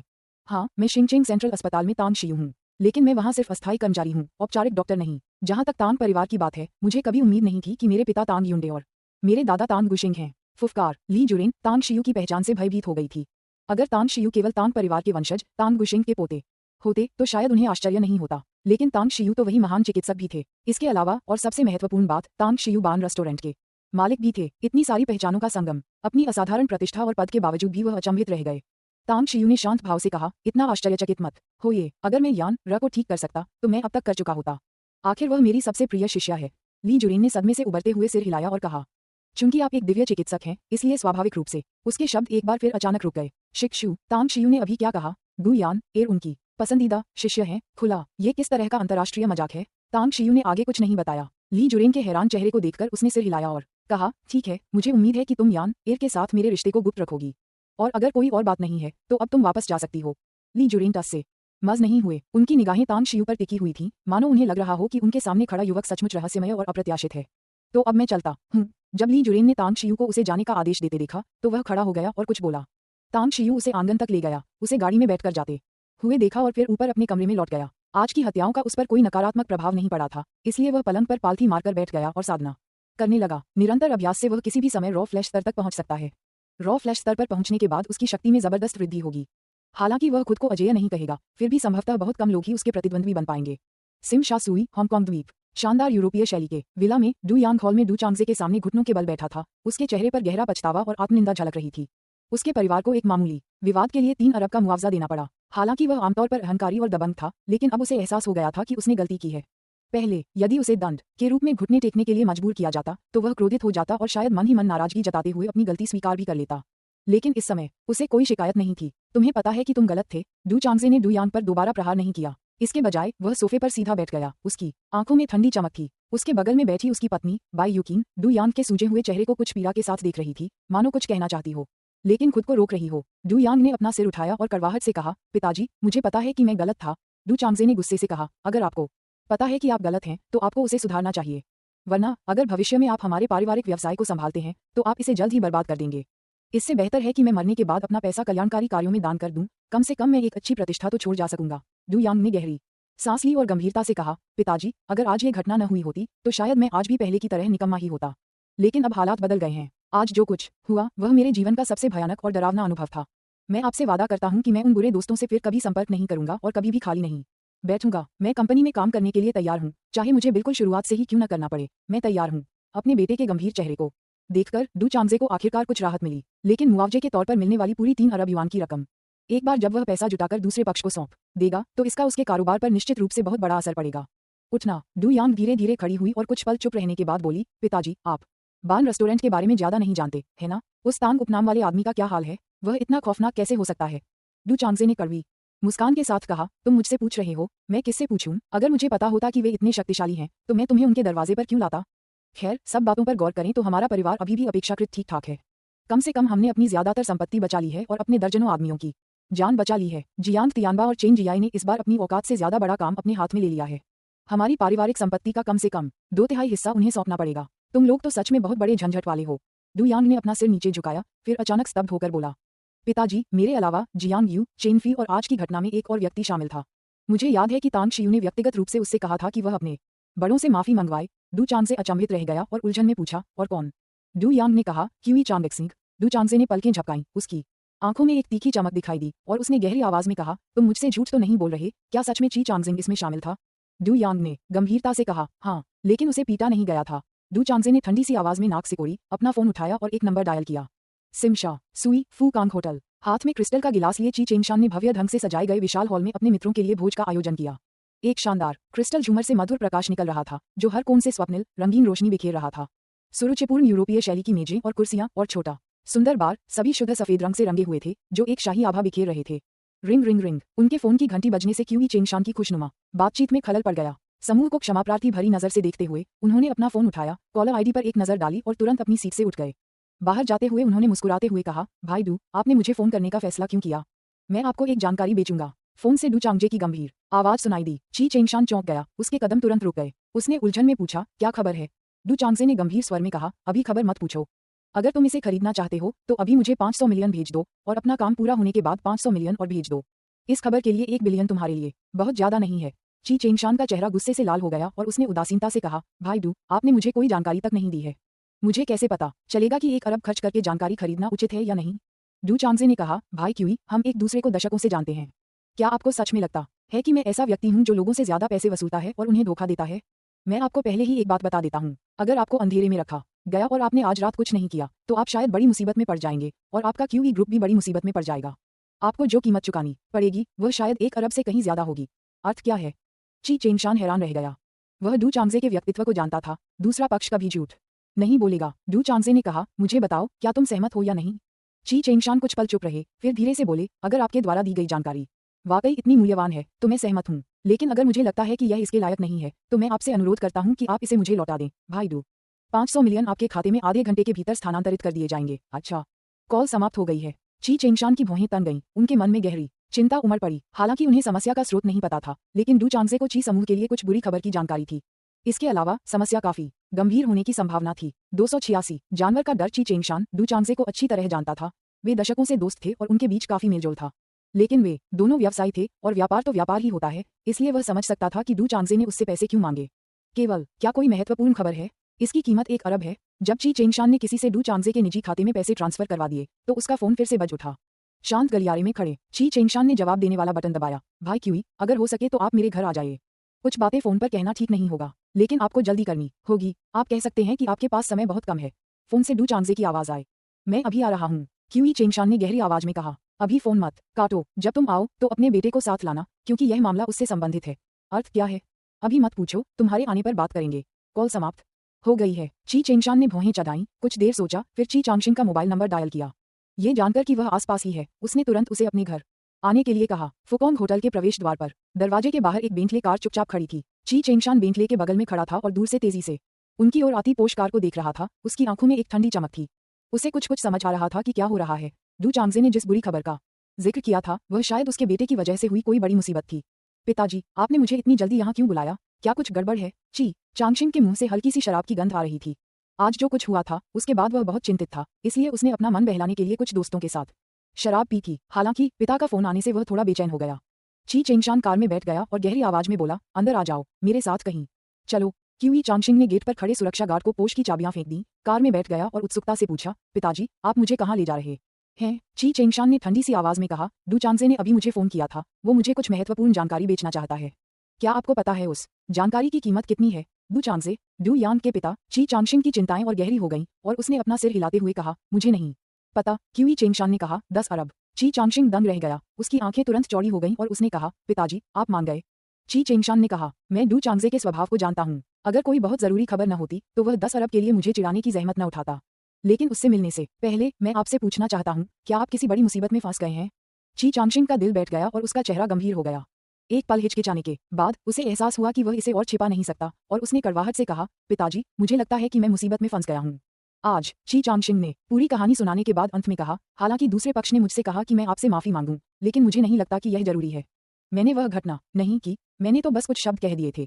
ची चेंगशान की आंखें और भी ठंडी हो गईं और उसने गहरी आवाज में पूछा, क्या तुमने सचमुच उन दोनों बदमाशों जियांग यू और चेन फी को बान रेस्टोरेंट के महाप्रबंधक तियांग ली द्वारा ले जाते हुए देखा? ची चांगशिंग ने जल्दी से सिर हिलाया और कहा, यह बिल्कुल सच है, लेकिन मुझे ये जानकर बहुत हैरानी हो रही है कि गिरफ्तार किए गए लोगों में डू यान का नाम क्यों नहीं था। ची चेंगशान ने धीरे से अपनी आंखें बंद कर ली, उनके मन में इस मामले से जुड़े कई विचार उमड़ रहे थे। वह बयान रेस्टोरेंट के बारे में जानते थे और उन्होंने वहां कई बार दोस्तों के लिए भोज आयोजित किए थे। जहां तक तियांग ली की बात है, उनका उससे ज्यादा संपर्क नहीं था, लेकिन वह उससे कुछ बार मिले थे। वह एक सौम्य, गुणी, विनम्र और सतर्क महिला थी। उसे समझ नहीं आ रहा था कि तियांग ली ने अपना सामान्य व्यवहार क्यों बदल दिया और जियांग यू और चेन फी का अपहरण करने की हिम्मत कैसे की। आखिर उन दोनों लड़कों का परिवार असाधारण था, उनके परिवार बयान रेस्टोरेंट से कहीं अधिक शक्तिशाली थे। ये हो सकता है, क्या तियांग ली को इस बात का डर नहीं है कि भविष्य में हांगकांग द्वीप में बान रेस्टोरेंट की पकड़ कमजोर हो जाएगी? कुछ मिनट बाद ची चेंगशान ने जियांग तियानबा और चेन जियाई को फोन करके ये जानने का फैसला किया कि आखिर क्या हो रहा है। जियांग तियानबा का नंबर डायल करने के बाद उन्होंने काफी देर बाद जवाब दिया, भाई जियांग, मैं लाओ ची बोल रहा हूँ। आशा है कि इतनी देर रात फोन करके मैंने आपकी नींद में खलल नहीं डाला होगा। असल बात पर आओ। फोन से जियांग तियानबा की कठोर आवाज आई और उनके लहजे में क्रोध झलक रहा था। ची चेंगशान चौंक गया और उलझन में पूछा, भाई जियांग, मैंने अपने बेटे से सुना है कि आपके बेटे का बान रेस्टोरेंट के लोगों से झगड़ा हुआ था। आखिर हुआ क्या था? खुद जाकर पता लगाओ। कॉल तुरंत कट गई। ची चेंगशान कॉल समाप्त होने का संकेत देने वाली डायल टोन को खाली निगाहों से देखता रहा। उसका दिमाग घने कोहरे में डूबा हुआ था। वह पूरी तरह से हैरान था। उसका और जियांग तियानबा का रिश्ता अच्छा था, लेकिन आज जियांग तियानबा को क्या हो गया था? वह बहुत बेचैन लग रहा था, मानो उसने बारूद निगल लिया हो अपना। ऐसा लगता है कि मैंने उसे नाराज नहीं किया है। होश में आने के बाद क्यूई चेंगशान ने अपना सिर हिलाया, चेन जियाई का फोन नंबर ढूंढा और उसे डायल किया। क्या चल रहा है? फोन पर चेन जियाई की गहरी आवाज सुनाई दी। ची चेंगशान हंसते हुए बोला, बूढ़े चेन, आपकी बातों से लग रहा है कि आपका मूड खराब है। क्या हुआ? चेन जियाई ने गुस्से से कहा, अगर यह आप होते और आप दशकों की मेहनत से बनाई गई अपनी पारिवारिक संपत्ति का अधिकांश हिस्सा खो देते तो क्या आप खुश होते? क्यूई चेंगशान अचंभित रह गया, क्योंकि चेन जियाई ने ऐसा कहने के बाद फोन काट दिया था। अर्थ क्या है? दशकों की मेहनत से खड़ा किया गया उनका पारिवारिक व्यवसाय पल भर में खत्म हो गया। अचानक ची चेंगशान के दिल में सिहरन दौड़ गई और उसकी आंखें तुरंत सिकुड़ गईं। उसके मन में एक अजीब सा ख्याल आया, क्या ऐसा हो सकता है कि जियांग तियानबा और चेन जियाई को बयान रेस्टोरेंट के लोगों के हाथों हार का सामना करना पड़ा हो? यह विचार उनके मन में कुछ ही सेकंड के लिए रहा और फिर उन्होंने इसे खारिज कर दिया। उन्हें लगा कि यह बिल्कुल असंभव है। भले ही बान रेस्टोरेंट के पास कुछ कुशलता हो, लेकिन जियांग तियानबा और चेन जियाई दोनों को एक साथ संभालना मुश्किल होगा। सिमशा, सुई, की चेंगशान, की चांगशिंग के साथ डू परिवार के विला में पहुंचे। डू चांगजे को देखते ही उन्होंने तुरंत पूछा, भाई डू, क्या आप मुझे अभी बता सकते हैं क्या खबर है? डू चांगजे ने उससे हाथ मिलाया, पीछे आ रहे क्यूई चांगजिंग पर एक नजर डाली, सिर हिलाकर कहा, मेरे साथ अंदर आकर बात करो। बाहर बात करने की जगह नहीं है, अध्ययन कक्ष के अंदर। की चेंगशान को बैठने के लिए आमंत्रित करने के बाद डू चांगजे ने कड़वे भाव से आह भरी, भाई की, अगर पहले की बात होती तो मैं कभी भी आपका पैसा स्वीकार नहीं करता, लेकिन समय बदल गया है और मुझे उम्मीद है कि आप मुझे दोष नहीं देंगे। हमने एक अच्छे बेटे का पालन पोषण किया, लेकिन इसने हम पर विपत्ति ला दी। आप बताओ, क्यूई चेंगशान ने भौहें चढ़ाते हुए कहा। डू चांगजे ने गहरी आवाज में कहा, चूंकि आप अपने बेटे को यहाँ लाए हैं तो आपको उन 4 लड़कों और बान रेस्टोरेंट के मालिक के बीच के विवाद के बारे में पता होना चाहिए, है ना? क्यूई चेंगशान ने सिर हिलाकर कहा, मैंने थोड़ा बहुत सुना है। डू चांगजे ने सिर हिलाते हुए कहा, जियांग तियानबा और चेन जियाई के बेटे को तियांग ली ने अगवा कर लिया और उसे बायान रेस्टोरेंट ले गया। उन दोनों ने तुरंत मुझसे संपर्क किया और हम तीनों लगभग 200 आदमियों को लेकर बायान रेस्टोरेंट के लोगों को सबक सिखाने के लिए तैयार हो गए। नतीजा ये हुआ कि जियांग तियानबा और चेन जियाई द्वारा लाए गए सभी 100 से अधिक आदमी मारे गए। उनकी 2 समूह कंपनियों के 49% शेयर जबरन वसूल लिए गए। जहां तक मेरी बात है, मैंने अपने बेटे और खुद को, साथ ही अपने दर्जनों आदमियों की जान बचाने के लिए 3 अरब की कीमत चुकाई। क्या? क्यूई चेंगशान अचानक खड़ा हो गया, उसके चेहरे पर हैरानी के भाव दिखाई दिए। चौंकाने वाली बात, वह ये खबर सुनकर स्तब्ध रह गया। वह डू चांगजे, जियांग तियानबा और चेन जियाई के परिवारों की असलियत भली भांति जानता था। उनके पास धन और जनशक्ति दोनों थे। अगर वे आपस में मिल जाते तो हांगकांग के सबसे अमीर आदमी ली जुरेन से मुकाबला करने पर भी वे थोड़े कमजोर पड़ते। आखिर बान रेस्टोरेंट किस तरह की संस्था थी? आखिर ये तीनों मिलकर भी उसका मुकाबला क्यों नहीं कर पा रहे थे? भाई डू, क्या आप मजाक कर रहे हैं? ची चेंगशान के होंठ कुछ बार फड़फड़ाए और उसने कांपती हुई आवाज में पूछा। डू चांगजे ने गंभीर भाव से सिर हिलाते हुए कहा, क्या मैं मजाक कर रहा हूँ? जियांग तियानबा और चेन जियाई ने बड़ी मेहनत से जिन भरोसेमंद गुंडों को प्रशिक्षित किया था उनमें से अधिकतर मारे जा चुके हैं। उन्होंने अपनी 2/3 से अधिक संपत्ति भी खो दी है। अगर आपको मेरी बात पर यकीन नहीं है तो आप अभी उन्हें फोन कर सकते हैं। अचानक क्यूई चेंगशान को आखिरकार समझ आ गया कि जब उसने पहले फोन किया था तो जियांग तियानबा और चेन जियाई ने उससे उस तरह से बात क्यों की थी। उनका तो विनाश निश्चित है। जैसे ही यह विचार ची चेंगशान के मन में आया उसका चेहरा एकदम पीला पड़ गया। उसे अचानक कुछ एहसास हुआ। उसकी आंखें तेजी से सिकुड़ गईं और उसने घबराकर पूछा, तुम्हारा मतलब है दूसरी तरफ से मुझ पर हमला होगा? डू चांगजे ने कड़वी मुस्कान के साथ कहा, भाई क्यूई, आपने उस समय का मंजर नहीं देखा था। 100 से ज्यादा लाशें पड़ी थीं और जमीन खून से लथपथ थी। दूसरी तरफ वाले बेहद निर्दयी थे। निर्दयी शब्द भी उनके लिए काफी नहीं है। खासकर बयान रेस्टोरेंट का मालिक जो 20 साल का एक नौजवान था, उसने अकेले 20 से ज्यादा लोगों को मार डाला था। क्या आपको लगता है कि हम तीनों के इतनी भारी कीमत चुकाने के बाद आपका परिवार सुरक्षित रहेगा? ची चेंगशान के होंठ कुछ बार फुरफुराए, फिर वह मुड़ा और ची चांगशिंग के चेहरे पर एक जोरदार थप्पड़ मारा जिससे वह लड़खड़ा गया और लगभग जमीन पर गिर पड़ा। भाई डू, सब कुछ निपटा लेने के बाद मैं शेष 500 मिलियन आपके खाते में ट्रांसफर कर दूंगा। अलविदा। बस इतना ही। क्यूई चेंगशान जल्दी से क्यूई चांगक्सिंग के साथ चला गया। बान रेस्टोरेंट की उत्तरी इमारत। 100 से अधिक शवों को ठिकाने लगा दिया गया था और जमीन पर फैला खून धो दिया गया था। हॉल में केवल खून की हल्की सी गंध ही बची थी। क्या हम आज रात जिंगमिन द्वीप वापस जा रहे हैं? हाओ लेई ने खुशी से चमकते हुए रेस्तरां के सुरक्षा गार्डों से पूछा जो सफाई पूरी करके जा रहे थे। तियान ली ने सिर हिलाया और मुस्कुराते हुए कहा, अभी भी कुछ चीजें हैं जिनका समाधान नहीं हुआ है। हाओ लेई ने हैरानी से पूछा, क्या कुछ और भी है? वह क्या है? तियान ली मुस्कुराया और धीरे से बोला, अभी भी कुछ लोग नहीं आए हैं। अगर वे आज नहीं आए तो मैं कल खुद उनके घर जाकर उनसे बकाया वसूलने की योजना बना रहा हूँ। कौन? हाओ लेई ने आश्चर्य से कहा। तियान ली ने कहा, क्यूई चेंगशान। हाओ लेई ने भौहें चढ़ाकर कहा, क्या आज रात की घटना भी क्यूई चेंगशान से संबंधित है? तियान ली ने कंधे उचकाते हुए हंसते हुए कहा, उसने एक अच्छा बेटा पाला है जो उसके लिए मुसीबत खड़ी कर सकता है, इसलिए स्वाभाविक रूप से वह भी इस संबंध से बच नहीं सकता। हाओ लेई ने सोच विचार करते हुए सिर हिलाया, फिर अचानक बोला, तियान ली, क्या तुम्हें नहीं लगता कि हमारा मौजूदा मालिक पैसा कमाने की मशीन है? उसकी एक रात की कमाई बयान रेस्टोरेंट और दाफू ज्वेलरी की 10 साल से अधिक की कुल कमाई से भी ज्यादा है। अध्याय 287 पाठ के लिए भुगतान करना, black pot girl alliance leader के लिए बोनस अध्याय। तियान ली मुस्कुराई और बोली, क्या तुम्हें लगता है कि यह बुरा है या फिर बॉस बहुत निर्दयी है? हाओ लेई हंसते हुए बोला, निर्दयी होना अच्छा है। अगर हम निर्दयी न होते तो इतनी बड़ी रकम कैसे जमा कर पाते? पिछले 10 सालों से बड़े बॉस न तो आए हैं और न ही हमसे मिले हैं। उन्होंने सारा काम जूनियर बॉस पर छोड़ दिया है। आप उनकी आदत जानते ही हैं, उन्हें शोहरत और दौलत की कोई परवाह नहीं। वे सिर्फ जरूरी काम निपटाते हैं और बाकी किसी चीज की परवाह नहीं करते, सब कुछ हम पर छोड़ देते हैं। मुझे डर था कि अगर ऐसा ही चलता रहा तो हमारे बान रेस्टोरेंट के भविष्य के विकास पर असर पड़ेगा। अब लगता है मैं बेवजह ही चिंता कर रहा था। तियान ली ने सिर हिलाते हुए कहा, मैं भी यही महसूस करता हूँ। मैं वर्तमान मालिक से बहुत संतुष्ट हूँ और वह मेरी पसंद के बिल्कुल अनुरूप हैं। मुझे विश्वास है कि उनके नेतृत्व में हमारा बयान रेस्टोरेंट भविष्य में और भी बेहतर होता जाएगा।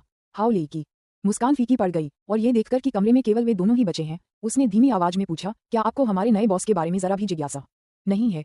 तियान ली कुछ देर चुप रही, फिर धीरे से बोली, मुझे बहुत जिज्ञासा है।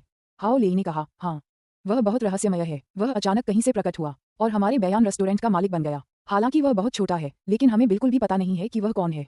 मुझे तो ये भी शक है कि वह उसी जगह से आया है जहां से बड़ा मालिक आया है। तियान ली ने हाओ लेई की ओर आधी मुस्कान के साथ देखा और पूछा, क्या आप जानते हैं कि बड़ा बॉस कहां से आता है? हाओ लेई ने सिर हिलाकर कहा, मुझे नहीं पता।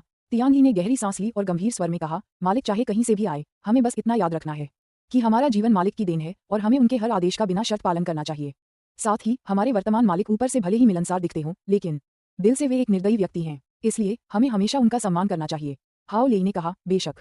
चूंकि बॉस हमें यह अवसर देने को तैयार हैं, तो अगर वे मुझे मरने के लिए भी कहें तो मैं पलक भी नहीं झपकाऊंगा। और हम उसके बोलने से पहले ही एक हट्टा कट्टा आदमी तेजी से हॉल के दरवाजे से अंदर आ गया। महाप्रबंधक अध्यक्ष हाओ क्यूई समूह के अध्यक्ष क्यूई चेंगशान अपने बेटे क्यूई चांगशिंग के साथ आ गए हैं। वे बाहर इंतजार कर रहे हैं, उस हटे कट्टे आदमी ने गहरी आवाज में कहा। तियान ली ने अपनी भौहें उठाईं और ताना मारते हुए कहा, वे सिर्फ बाप बेटे के साथ आए हैं, उनके साथ कोई और नहीं है? नहीं, तियान ली ने शांत भाव से कहा, लगता है उसे खबर मिल गई है, उन्हें अंदर आने दो। हाँ, उस हटे कट्टे आदमी ने सहमति जताई और तेवर दिखाते हुए चला गया। हाओ लेई ने कंधे उचकाते हुए मुस्कुराते हुए कहा, तुम यहाँ का काम संभाल लोगे, मैं आराम करने जा रहा हूँ। कल मैं आभूषण की दुकान का काम निपटा लूंगा और हमें हर हाल में परसों तक जिंगमिन द्वीप पर स्थित मुख्यालय पहुंच जाना है। कितना बढ़िया मौका है, इसके बारे में सोचकर ही मैं उत्साहित हो रहा हूँ। तियान ली ने सिर हिलाकर कहा, मालिक कल जा रहे हैं, हम परसों वापस आ सकते हैं। 2 मिनट बाद तियान ली हॉल में अकेली बैठी थी। क्यूई चेंगशान और क्यूई चांगशिंग को अंदर आते हुए देख रही थी। उसके चेहरे पर एक ठंडा भाव था। मैनेजर तियान चेहरे पर व्यंग्यात्मक मुस्कान लिए क्यूई चेंगशान तियान ली के पास पहुंचा। तियान ली ने शांत भाव से कहा, क्या आपको किसी चीज की जरूरत है? ची चेंगशान ने अपनी जेब से एक चेक निकाला और तियान ली को देते हुए कहा, राष्ट्रपति तियान, मुझे आज रात जो कुछ हुआ उसके बारे में पता चला। ये लीजिए, मैं आपसे और आपके बायान रेस्टोरेंट के मालिक से माफी मांगते हुए 1 अरब युआन दे रहा हूँ। तियान ली ने बिल नहीं लिया, बल्कि पूछा, आपको ये खबर किसने दी? क्यूई चेंगशान ने कहा, डू चांगजे, उसने मुझसे जानकारी खरीदने के लिए 1 अरब रुपये मांगे थे। तियानली ने भौहें चढ़ाकर व्यंग्य से कहा, वह डू चांगजे लोगों को ठगने में माहिर है। तुमने जानकारी खरीदने में इतनी दौलत खर्च की है तो तुम्हें नतीजा पहले से ही पता होगा। क्या तुम्हें लगता है कि हमारे बयान रेस्टोरेंट में 1 अरब की कमी है? ची चेंगशान ने कड़वाहट से कहा, राष्ट्रपति तियान, मेरे पास इस समय और पैसे नहीं हैं। मैंने डू चांगजे को 500 मिलियन युआन अग्रिम भुगतान कर दिए हैं और इस 1 बिलियन युआन का एक छोटा सा हिस्सा दोस्तों से उधार लिया है। जियांग ग्रुप, वानयुआन रियल एस्टेट और डुकांग वाइनरी मुझसे आर्थिक रूप से कहीं अधिक शक्तिशाली हैं। इतने कम समय में इतनी बड़ी रकम जुटा पाना मेरी सीमा है। ये सुनकर तियानली ने हाथ बढ़ाकर चेक ले लिया और शांत भाव से कहा, यह मामला यहीं समाप्त होता है। आप जा सकते हैं। ची चेंगशान ने चुपके से राहत की सांस ली और जल्दी से कहा, तो मैं अब आपको और परेशान नहीं करूंगा। अलविदा, एक पल इंतजार करें। तियानली अचानक हंस पड़ी और बोली, जाने के बाद डू चांगजे को सूचित करना याद रखना। बिना किसी कारण के 1 अरब रुपये दे देना थोड़ा अनुचित होगा। ची चेंगशान के चेहरे के भाव बदल गए और वह तुरंत समझ गया। उसने कहा, चिंता मत करो, मैं इसे निश्चित रूप से आगे पहुंचा दूंगा। हम बान रेस्टोरेंट से निकल गए। ची चेंगशान के चेहरे पर एक ठंडी मुस्कान कौंध गई। कार में बैठते ही उसने अपना फोन निकाला और डू चांगजे का नंबर डायल किया। जैसे ही दूसरी तरफ से फोन उठा, उसने सीधे कहा, भाई डू, जानकारी के लिए धन्यवाद। मैंने यह मामला सुलझा लिया है। हालांकि बान रेस्टोरेंट से निकलने से पहले तियानली ने मुझे आपको एक संदेश देने के लिए कहा था। क्या कहा आपने? डू चांगजे ने तुरंत पूछा। ची चेंगशान ने कहा, उसने कहा कि अकेले खाना खाना आपके लिए अच्छा नहीं है। अकेले खाना खा रहे हैं? डू चांगजे, जो घर पहुंचकर अभी तक आराम भी नहीं कर पाए थे, अचानक गंभीर हो गए। काफी देर चुप रहने के बाद उन्होंने धीरे से कहा, मुझे पता है मुझे क्या करना है। अलविदा। कॉल खत्म होने के बाद ची चेंगशान ने अपना फोन रख दिया और अपने बगल में बैठे अपने बेटे ची चांगशिंग की और मुड़ा। अगर ची चांगशिंग उसका बेटा न होता तो वह उसे अपने हाथों से गला घोंट कर मार डालता। महज एक रात में उसने पूरे 2 अरब खर्च कर दिए थे। 2 अरब, भले ही क्यों ही परिवार बड़ा और शक्तिशाली हो, लेकिन एक ही बार में 2 अरब खर्च करना उनके लिए बहुत बड़ा झटका होगा। पिताजी, मुझसे गलती हो गई। मैं वादा करता हूं कि मैं दोबारा कोई परेशानी नहीं खड़ी करूंगा। ची चांगशिंग अपने पिता के गुस्से को जानता था और उसने तुरंत कहा। ची चेंगशान ने अपनी नाराजगी को दबाते हुए गहरी सांस ली। पैसा खर्च करने से ही आपको सबक मिलता है। अगर ये 2 अरब रुपये मेरे बेटे को उसकी बुरी आदतें बदलने, कड़ी मेहनत से पढ़ाई करने और पारिवारिक कंपनी को ठीक से संभालने में मदद कर सकते हैं तो ये स्वीकार्य होगा। लेकिन ये बहुत बड़ी कीमत है। अगली सुबह तांग शियू नींद से जागा। पिछली रात सोने से पहले उसने 4 घंटे साधना की थी। उसकी वर्तमान साधना के स्तर के अनुसार वह 10 दिन या आधा महीना बिना सोए आराम से बिता सकता था, लेकिन पर्याप्त ऊर्जा बनाए रखने के लिए उसने फिर भी हर दिन कुछ घंटे सोना चुना। सब धुल गया जब वह कमरे से बाहर निकलकर पहली मंजिल की लॉबी में पहुंचा तो तियान ली पहले से ही नीचे उसका इंतजार कर रही थी। मालिक। तियान ली सोफे से उठी और आदरपूर्वक उनका अभिवादन किया। तांग शियू ने पूछा, क्या कल रात सब कुछ ठीक से हो गया था? कुछ अप्रत्याशित तो नहीं हुआ, है ना? तियान ली ने कहा, सब कुछ ठीक हो गया है। ली जुरेन ने कल रात मुझसे संपर्क किया था और उनकी मदद से हमें कोई परेशानी नहीं हुई। जब तक जियांग तियानबा और अन्य लोग अफवाहें नहीं फैलाते तब तक कोई समस्या नहीं होगी। तांग शियू ने व्यंग्य करते हुए कहा, जब तक वे जीने से ऊब नहीं जाते तब तक वे एक शब्द भी नहीं बोलेंगे। क्या तुमने नाश्ता कर लिया है? तियान ली ने सिर हिलाकर कहा, अभी नहीं। तांग शियू ने कहा, मेरे साथ खाना खाओ। खाना खत्म करने के बाद मुझे हांगकांग द्वीप छोड़कर विदेश जाने के लिए फ्लाइट पकड़नी है। तियान ली मान गई और तांग शियू के पीछे पीछे रेस्तरां चली गई। विला में कई नौकर थे और खाना पहले से ही तैयार था। तांग शियू और तियान ली के बैठते ही वे खाना मेज पर ले आए। बॉस, कल रात आपके जाने के बाद ची चांगशिंग के पिता ची चेंगशान हमारे बान रेस्टोरेंट आए थे। वे अपने बेटे को माफी मांगने के लिए लाए थे। उन्होंने मुझे 1 अरब युआन भी दिए, ये कहते हुए कि यह उनकी माफी का प्रतीक है। तियान ली ने खाना खाते हुए कहा। तांग शियू ने सिर हिलाते हुए कहा, जिंगमिन द्वीप को जो भी मुआवजा मिले वह सब गू शियागसू को दे दो। मेरे पास बहुत काम है और बयान रेस्टोरेंट संभालने के लिए ज्यादा समय नहीं है। अब से अगर आपको कोई समस्या हो तो उससे बात करना। मुझसे तभी संपर्क करना जब कोई बड़ी समस्या हो जिसे हल न किया जा सके। तियान ली चौंक गया और आश्चर्य से पूछा, बॉस, आप आमतौर पर बान रेस्टोरेंट के मामलों का प्रबंधन नहीं करते हैं? तांग शियू ने कहा, मैं अभी भी एक छात्रा हूँ। मैंने इसी साल कॉलेज प्रवेश परीक्षा दी है। मैंने काफी अच्छा प्रदर्शन किया है। मैं शूनकिंग प्रांत में विज्ञान की शीर्ष छात्रा रही हूँ। स्कूल शुरू होते ही मैं शंघाई विश्वविद्यालय में पढ़ाई करूंगी। ये सुनकर तियान ली की आंखें फटी रह गईं। उसने कभी सोचा भी नहीं था कि तांग शियू अभी हाल ही में हाई स्कूल से पास हुई है। और उससे भी ज्यादा हैरानी की बात यह थी कि उसने कभी कल्पना भी नहीं की थी कि तांग शियू ने शूनकिंग प्रांत में विज्ञान की सर्वश्रेष्ठ छात्रा का खिताब जीता है। बॉस, क्या आपको लगता है कि विश्वविद्यालय जाना जरूरी है? तियान ली ने सावधानीपूर्वक पूछताछ की। तांग शियू ने व्यंग्यात्मक मुस्कान के साथ कहा, मुझे नहीं लगता कि यह जरूरी है, लेकिन मेरी माँ का सबसे बड़ा सपना है कि मैं एक दिन विश्वविद्यालय में दाखिला लेकर चीन के किसी प्रतिष्ठित विश्वविद्यालय में पढ़ाई करूं। उनके लिए मुझे पढ़ाई करनी ही होगी, भले ही मेरा मन न हो। तियान ली की आंखों में एक चमक कौंधी जिसे उसने सिर झुकाकर छुपा लिया। उसने फिर कहा, मालिक, क्या मैं आपसे कुछ सवाल पूछ सकती हूँ? अगर आप जवाब नहीं देना चाहते तो आप मुझे नजरअंदाज कर सकते हैं। तांग शियू हंसते हुए बोला, पूछो। मेरे सामने हमेशा इतना सावधान रहने की जरूरत नहीं है। मैं दुश्मनों का तब तक संहार कर सकता हूँ जब तक खून की नदियां न बह जाएं और लाशें जमीन पर बिखरी न हों, लेकिन मैं अपने लोगों के साथ कभी इतना लापरवाह नहीं रहूंगा। थोड़ा और निश्चिंत रहो। तियान ली मुस्कुराया और पूछा, बॉस, हमें बचपन से ही बड़े बॉस ने पाला पोसा है। उनके बिना हम आज जिंदा नहीं होते, लेकिन बचपन से ही बड़े बॉस ने हमें बताया था कि चाहे कभी भी हो या कहीं भी, हमें तांग शियू नाम के किसी व्यक्ति को ढूंढना ही है। मुझे लगता है कि वह व्यक्ति आप ही होंगे, है ना? तांग शियू ने कहा, हाँ, मैं ही हूँ। तियान ली ने पूछा, तो बॉस के साथ आपका क्या रिश्ता है? तांग शियू ने शांत भाव से कहा, यान एर मेरी शिष्या है। क्या तियान ली अचानक खड़ी हो गई, उसके चेहरे पर अविश्वास के भाव थे। तांग शियू ने हल्की मुस्कान के साथ कहा, कुछ बातें ऐसी हैं जिन्हें जानने के लिए आप अभी योग्य नहीं हैं। यदि भविष्य में कभी आपकी साधना का स्तर इतना बढ़ जाए कि आप मेरी मदद कर सकें और मेरे साथ किसी दूसरी दुनिया में जा सकें, तो आप समझ जाएंगे। एक और दुनिया? तियान ली ने तांग शियू को घोर भय से देखा, उसके होंठ अनियंत्रित रूप से कांप रहे थे। उसके भीतर एक तूफान उठ रहा था। उसने कभी कल्पना भी नहीं की थी कि पृथ्वी के अलावा कोई और दुनिया भी हो सकती है। बॉस, आपने जिस दूसरी दुनिया का जिक्र किया था, वह कहाँ है? तांग शियू ने शांत भाव से कहा, अभी जानने की जरूरत नहीं है। जब तुम अमरलोक पहुंच जाओगे, तब मैं तुम्हें बताऊंगा। ठीक है, आज के लिए इतना ही काफी है। मैंने तुम्हें जो कुछ भी बताया है, उसके बारे में तुम्हें किसी को भी बताने की अनुमति नहीं है। हाँ, तियान ली ने आदरपूर्वक कहा। तांग शियू ने हाथ हिलाकर उसे बैठने और खाना जारी रखने का इशारा किया। अध्याय 288 फंसे हुए। पहला अपडेट, मासिक टिकटों की तलाश। सूर्य तेज चमक रहा है, जिससे पृथ्वी प्रकाशित हो रही है। सुबह 9 बजे तांग शियू मो भाइयों को हांगकांग द्वीप हवाई अड्डे पर लेकर आए। मो अवेन की उड़ान 9:30 बजे निर्धारित थी, यानी प्रस्थान के लिए केवल आधा घंटा बचा था। कोलुन द्वीप पहुंचने के लिए उन्हें पहले साइपन जाना था और फिर साइपन से कोलुन द्वीप तक नौक लेनी थी। यह दौरा, तांग शियू के सूटकेस में कई किताबें थीं, जिनमें पीले सम्राट का आंतरिक क्लासिक, व्यवसाय का मूल सिद्धांत, नैनो प्रौद्योगिकी और लेजर उपकरण विकास का सिद्धांत शामिल थीं। हाल ही का तांग शियू को विज्ञान और प्रौद्योगिकी से संबंधित किताबें पढ़ना विशेष रूप से पसंद था, क्योंकि अमरलोक में आधुनिक प्रौद्योगिकी जैसी कोई चीज नहीं थी और प्रत्येक सभ्यता का अपना एक मूल स्वरूप होता है। तांग शियू अपने कुछ विचारों को सत्यापित करने के लिए आधुनिक तकनीक का उपयोग करना चाहते थे। उन्हें यह जानकर संतोष हुआ कि आधुनिक तकनीक वास्तव में अद्भुत है। ज्ञान के कुछ साधारण से दिखने वाले बिंदु भी वास्तव में गहन और रहस्यमय सिद्धांतों को समाहित करते हैं। समय की बर्बादी। तीनों झटपट विमान में सवार हो गए और उड़ान भरने के बाद वे दोपहर में साइपन कोबलर अंतर्राष्ट्रीय हवाई अड्डे पर पहुंचे। विमान से उतरते ही तांग शियू को ताजगी का एहसास हुआ। ताजी हवा और नीला आसमान देखकर उन्हें रोमांच का अनुभव हुआ। बॉस, क्या हमें सीधे कोलुन द्वीप के लिए नाव लेनी चाहिए या हमें एक दिन साइपान में आराम करना चाहिए? मो अवेन पहले भी साइपान जा चुका था और उस जगह से अच्छी तरह वाकिफ था, इसलिए उसने तांग शियू से पूछा। तांग शियू ने कहा, चलो एक नाव किराए पर लेते हैं और सीधे कोलुन द्वीप चलते हैं। हाँ, मो अवेन ने तुरंत अपना फोन निकाला और एक नंबर डायल किया। कुछ मिनट बाद मो अवेन ने फोन काट दिया और तांग शियू की ओर देखते हुए कहा, बॉस, नाव किराए पर ले ली गई है और हंग शावान बंदरगाह पर है। हालांकि रवाना होने से पहले हमें कुछ सामान खरीदना होगा, क्योंकि कोलुन द्वीप तक पहुंचने में लगभग 2 दिन लगेंगे। तांग शियू ऐसे तुच्छ मामलों में नहीं पड़ना चाहता था। सड़क किनारे खड़ी टैक्सी में बैठने के बाद उसने कहा, बाकी का इंतजाम आप कर लीजिएगा। तुरंत उन्होंने अंग्रेजी में कहा, मास्टर, होंगशा खाड़ी बंदरगाह पर चलें। होंगशा बंदरगाह। टॉम रेगी, एक हट्टा कट्टा अश्वेत व्यक्ति, मोटी सिगार पीते हुए, बेज रंग की धूप से बचने वाली टोपी, चेकदार जैकेट, लाल शॉर्ट्स और चप्पल पहने हुए, बंदरगाह के किनारे खड़ा चिल्ला रहा था, जल्दी करो, तुम सब फ्री जनजाति को उसी ताकत से समुद्र में फेंक दो जिस ताकत से तुम औरतों को फेंकते हो। आज मेरा मूड बहुत अच्छा है। जो भी मुझे परेशान करेगा, उसकी ऐसी तैसी कर दूंगा। समुद्र तट पर सैकड़ों तगड़े पुरुष, जिनके शरीर उत्तेजना से फूले हुए थे, पुली की मदद से एक बिल्कुल नए यात्री जहाज को धीरे धीरे समुद्र में ले जा रहे थे। कोरेगेड जहाज 80 मीटर से अधिक लंबा था और देखने में बेहद आलीशान लग रहा था। बॉस, वह व्यक्ति आ गया है। एक व्यक्ति तुरंत टॉम रेगी के पास पहुंचा और आदरपूर्वक बोला। टॉम रेगी ने पीछे मुड़कर देखा और दर्जनों मीटर दूर से उसकी ओर आ रहे 3 लोगों को देखा। उसकी निगाहें अंततः मो अवेन पर टिक गईं। वह उनसे मिलने के लिए आगे बढ़ा और जब वह मो अवेन से 10 मीटर से अधिक दूर था, तो उसने एक अजीब इशारा किया।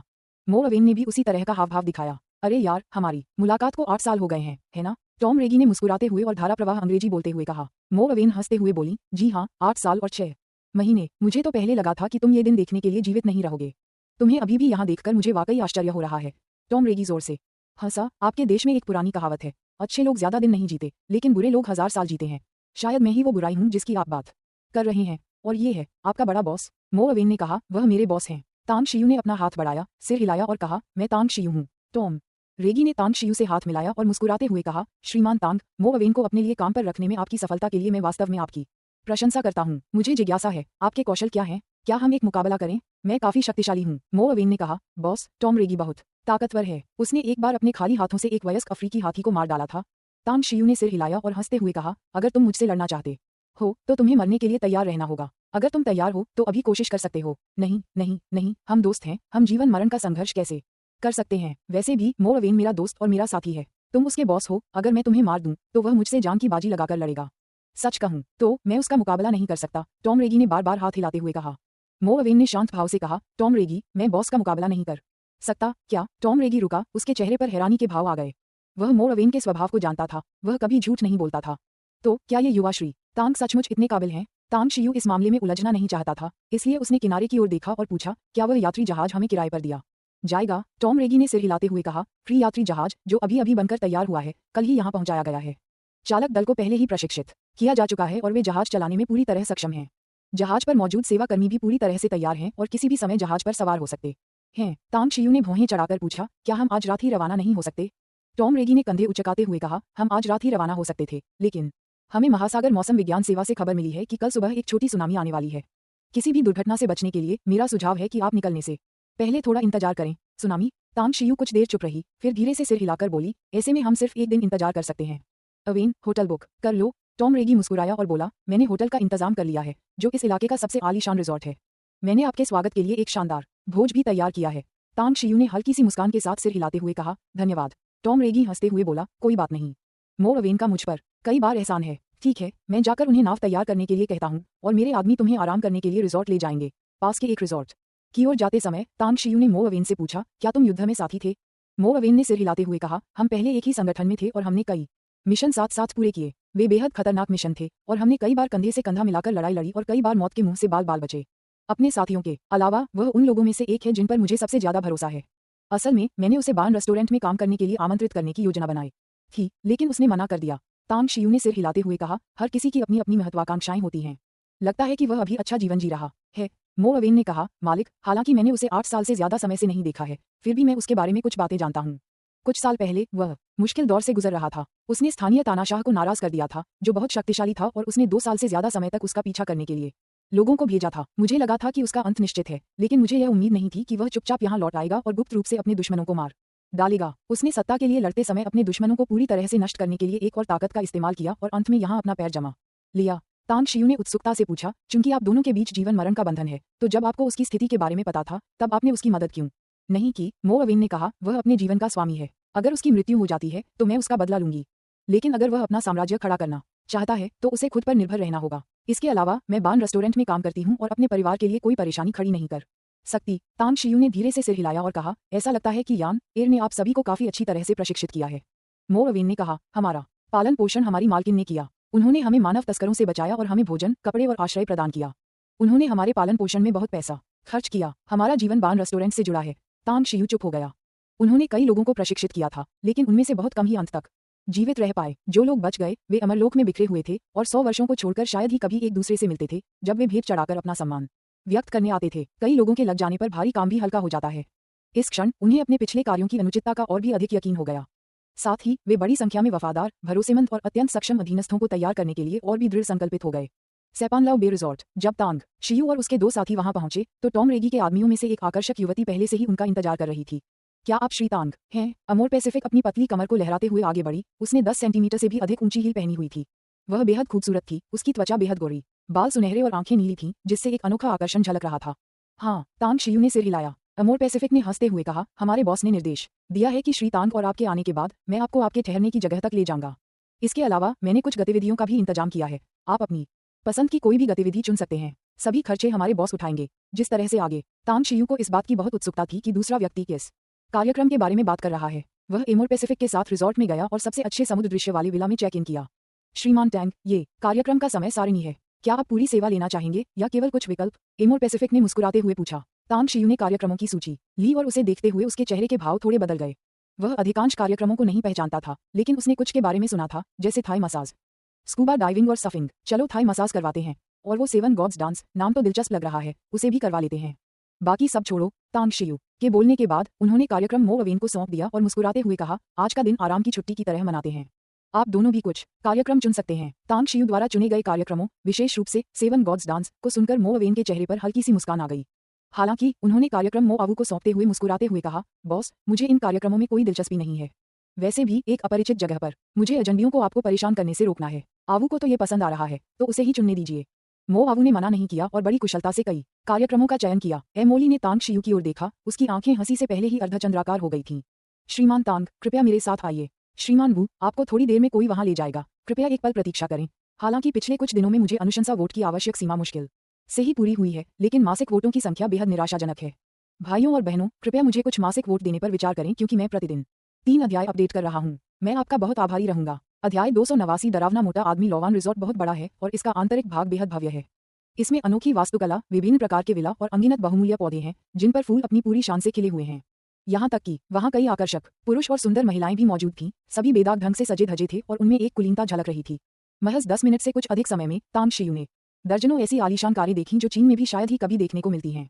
इनमें बुगाटी वैरॉन भी शामिल थी, जो करोड़ों डॉलर की कीमत वाली एक लिमिटेड एडिशन लग्जरी कार थी। श्रीमान तांग, अगर मैं गलत नहीं हूँ तो आप चीन से होंगे, है ना?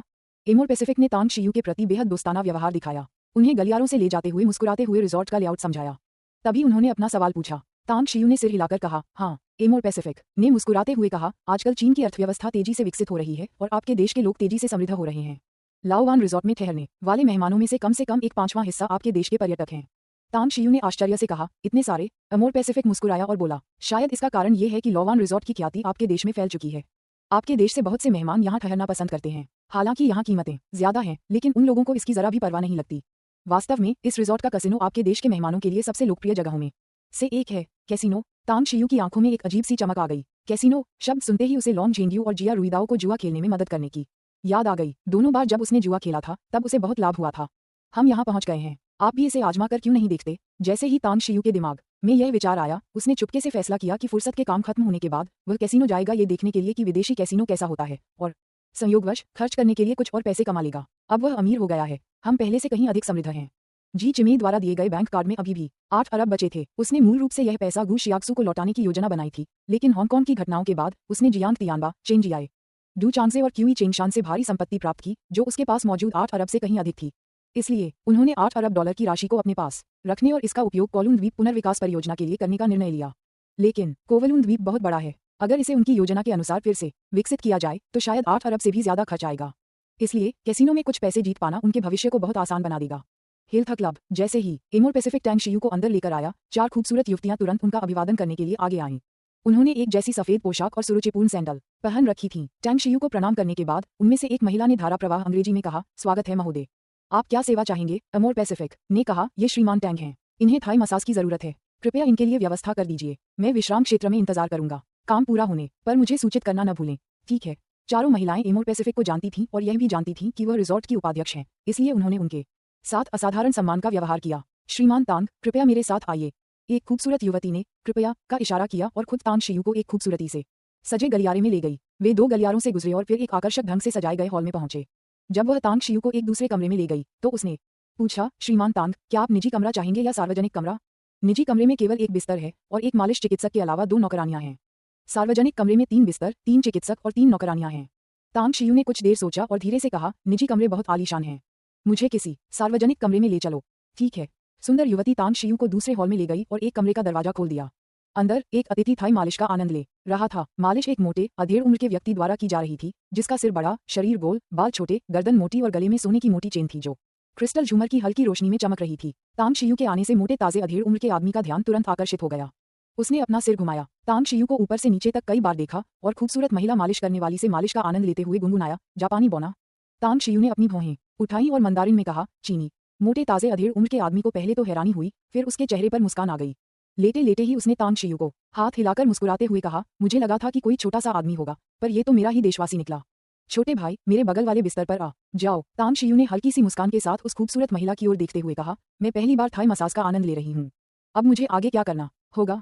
उस खूबसूरत युवती ने कहा, श्रीमान तांग, आपको बगल वाले ड्रेसिंग रूम में कपड़े बदलने होंगे, दूसरे बाथरूम में स्नान करना होगा और फिर एक तकनीशियन आपसे मिलने आएगा और आपको थाई मसाज के लिए यहाँ ले आएगा। अगर आपको कोई जरूरत हो तो आप कर्मचारियों को बता सकते हैं, वे आपकी जरूरतों को पूरा करने की पूरी कोशिश करेंगे। अच्छा ऐसा है।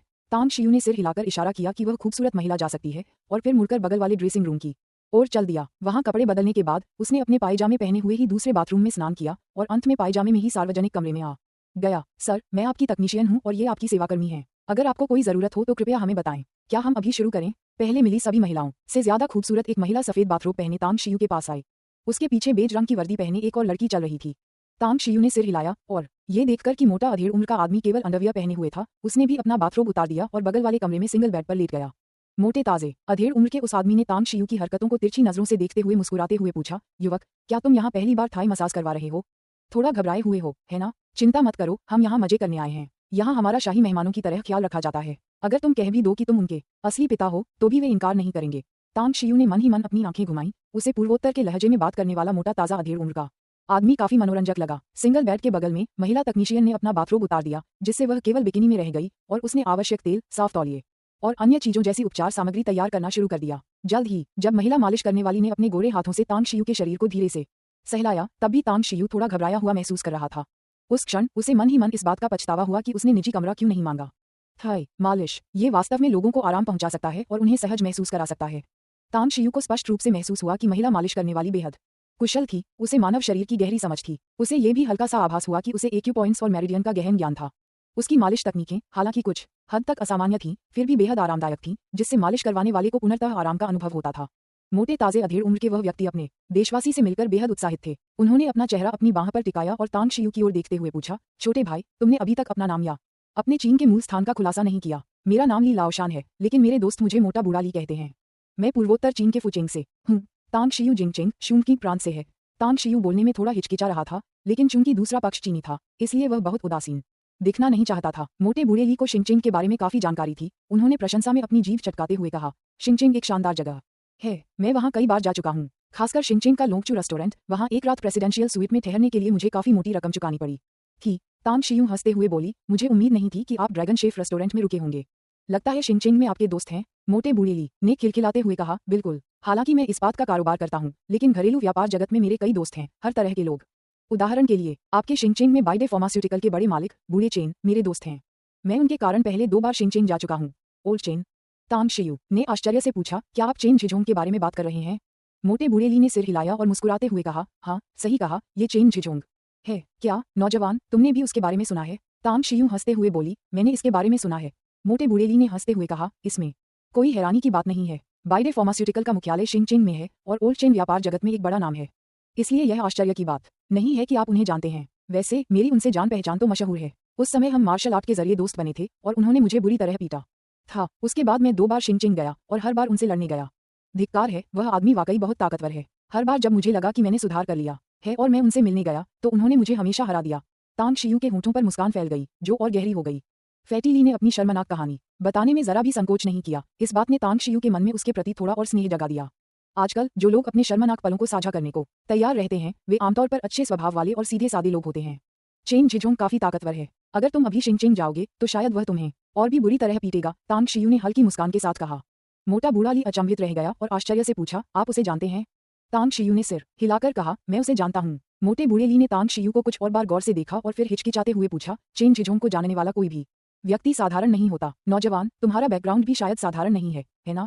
बताओ, तुम्हारा परिवार शिंगचेंग में क्या काम करता है? तांग शियू मुस्कुराई और बोली, मैं तो बस एक छात्रा हूँ। मैंने अभी विश्वविद्यालय में दाखिला लिया है और मैं सितंबर में ही पंजीकरण करा पाऊंगी। वैसे मैं एक छोटा मोटा व्यवसाय चलाती हूँ और मुझे समय समय पर कुछ औषधीय जड़ी बूटियों की जरूरत पड़ती है, इसलिए मेरी उनसे जान पहचान हुई। मोटे बूढ़े ली को अचानक एहसास हुआ, लेकिन फिर भी उन्होंने कुछ हैरानी से कहा, युवक, तुम कमाल हो। इतनी कम उम्र में ही तुमने कारोबार शुरू कर दिया। जब मैं तुम्हारी उम्र का था तो मुझे बस लड़कियों के पीछे भागना, शराब पीना और हर दिन अपने दोस्तों के साथ मौज मस्ती करना ही आता था। अध्याय 290 अवसर का लाभ उठाना, तीसरा अद्यतन। मासिक टिकटों की तलाश। तांग शियू मुस्कुराया लेकिन कुछ और नहीं बोला। उसका दिखावा करने का कोई इरादा नहीं था और उसने ये भी नहीं बताया कि चेन झिझोंग उसका शिष्य है। आखिरकार फैटी ली से उनकी पहली मुलाकात थी और हालांकि उसे फैटी ली का हंसमुख स्वभाव पसंद था, लेकिन शेखी बघाड़ने की कोई जरूरत नहीं थी। मोटे बूढ़े ली अब चेन झिझोंग और तांग शियू का जिक्र करने को तैयार नहीं थे और इसके बजाय बानसाई द्वीप के स्थानीय रीति रिवाजों और संस्कृति के साथ साथ पुरुषों को पसंद आने वाली मनोरंजन गतिविधियों के बारे में बड़बड़ाने लगे। युवक, तुम इस रिजॉर्ट में आए हो, तुमने कुछ गतिविधियां तो चुनी ही होंगी, है ना? बताओ, तुमने क्या चुना? मोटे बूढ़े ली ने अचानक हल्की मुस्कान के साथ पूछा। तांग शियू ने कहा, कोई बात नहीं, हमने बस 2 नाम चुने हैं। एक है थाई मसाज जो हम अभी कर रहे हैं, दूसरा है 7 गॉड्स डांस। नाम काफी दिलचस्प है। मोटा बूढ़ा ली दंग रह गया, उसकी आंखें फटी रह गईं। उसने अविश्वास से कहा, तुमने क्या कहा? तुमने 7 देवताओं का नृत्य चुना? हे भगवान, कमाल है, सचमुच कमाल। धिक्कार है, मैं, मोटा बूढ़ा ली, ऐसे शारीरिक रूप से थकाने वाले कामों में हिस्सा लेने के लिए बहुत बूढ़ा हो गया हूँ। तब उसके चेहरे पर ईर्ष्या की एक झलक दिखाई दी और उसने कहा, जवानी अद्भुत है। अगर मैं समय में पीछे जा सकता तो भले ही मैं 7 देवताओं के नृत्य का आदेश देने की हिम्मत न करता, फिर भी मैं इसका अनुभव करना चाहता। साइड पर, चाहे वो तांग शियू की मालिश करने वाली मालिश हो, फैटी ली की मालिश करने वाली मालिश हो, या फिर मालिश करने वाली दोनों युवतियां हो, तांग शियू को देखने का उनका नजरिया अलग था। चारों लड़कियों में से 3 की आंखों में तीव्र इच्छा झलक रही थी। तांग शियू ने हैरानी से पूछा, 7 गॉड्स डांस प्रोजेक्ट आखिर है क्या? मोटे बूढ़े ली ने आश्चर्य से पूछा, तुम्हें नहीं पता? तांग शियू ने सिर हिलाते हुए कहा, मुझे नहीं पता, मुझे बस ये नाम अच्छा लगा, इसलिए मैंने इसे यूं ही चुन लिया। हा। मोटे बूढ़े ली जोर से हंस पड़े, उनकी आंखों से आंसू बहने लगे। उन्होंने तांग शियू को व्यंग्य भरी निगाहों से देखा और हंसना बंद होने के बाद बोले, छोटे भाई, मैं शायद ही कभी किसी की तारीफ करता हूँ, लेकिन आज तो मैं सचमुच प्रभावित हूँ। तुम्हें तो ये भी नहीं पता कि 7 देवताओं का नृत्य क्या होता है, फिर भी तुमने इसे करने की हिम्मत की। ठीक है, इसके बारे में अभी नहीं बताऊंगा, वहां जाकर पता चल जाएगा। हाँ, चलो बाद में संपर्क जानकारी साझा करते हैं। मैं सच में देखना चाहता हूँ कि 7 देवताओं का नृत्य करने के बाद तुम कैसे दिखोगे। हाँ। तांग शियू ने उसके चेहरे के भाव देखकर 7 देवताओं के नृत्य के बारे में और भी उत्सुकता बढ़ा ली। हालांकि चूंकि दूसरा पक्ष उसे सस्पेंस में रखे हुए था, इसलिए उसने आगे कुछ पूछना उचित नहीं समझा। आखिर यह सिर्फ एक सेवा ही तो थी। उसकी क्षमता चाहे जो भी हो, सेवा चाहे जो भी हो, वह इसे वहन कर सकता था। थाई मसाज के बाद तांग शियू ने कपड़े पहने और देखा कि मोटा बूढ़ा ली, जिसने उससे आधा घंटा पहले थाई मसाज करवा ली थी, अभी तक गया नहीं था, बल्कि वह बगल वाले कमरे में सुगंधित चाय पी रहा था, एक बड़ी सिगार पी रहा था और सोफे पर आराम कर रहा था। अरे छोटे भाई, थाई मसाज कैसी रही? मोटे बूढ़े ली ने तांग शियू को बाहर आते देख मुस्कुराते हुए पूछा। तांग शियू ने सिर हिलाकर कहा, बुरा नहीं है। मोटा बूढ़ा ली खड़ा हुआ और हंसते हुए बोला, छोटे भाई, 7 देवताओं का नृत्य रात में खेलने में ज्यादा मजा आता है। क्यों न हम कहीं और खेलने चलें? तांग शियू ने हैरानी से पूछा, कहाँ जाना है? फैट ओल्ड ली खिलखिलाकर हंसा और बोला, कैसीनो। तांग शियू चौंक गया, एक पल के लिए झिझका और धीरे से सिर हिलाते हुए बोला, ठीक है, तो चलिए कैसीनो चलते हैं और थोड़ा मजा करते हैं। हालांकि मैं गरीब हूँ और मेरे पास ज्यादा पैसे नहीं हैं। मोटे बूढ़े ली ने हंसते हुए कहा, कोई बात नहीं, हम भाइयों का मिलना तो किस्मत की बात है। आज कैसीनो में तुम्हारे जुए का खर्च मैं उठा लूंगा। हालांकि मैं भी बहुत अमीर नहीं हूँ, लेकिन मेरे लिए 1-2 लाख रुपये निकालकर थोड़ा बहुत जुआ खेलना और मौज मस्ती करना कोई बड़ी बात नहीं है। तांग शियू ने सिर हिलाकर कहा, कोई जरूरत नहीं है। फैट ओल्ड ली ने हाथ हिलाते हुए कहा, जो मन करे करो। अगर तुम्हारे पास पैसे हैं तो अपने चिप्स खरीदो और खेलो। अगर पैसे कम पड़े तो मुझे बता देना, हम छुट्टियां मनाने आए हैं, मौज मस्ती करने के लिए। तांग शियू मुस्कुराया और सिर हिलाया।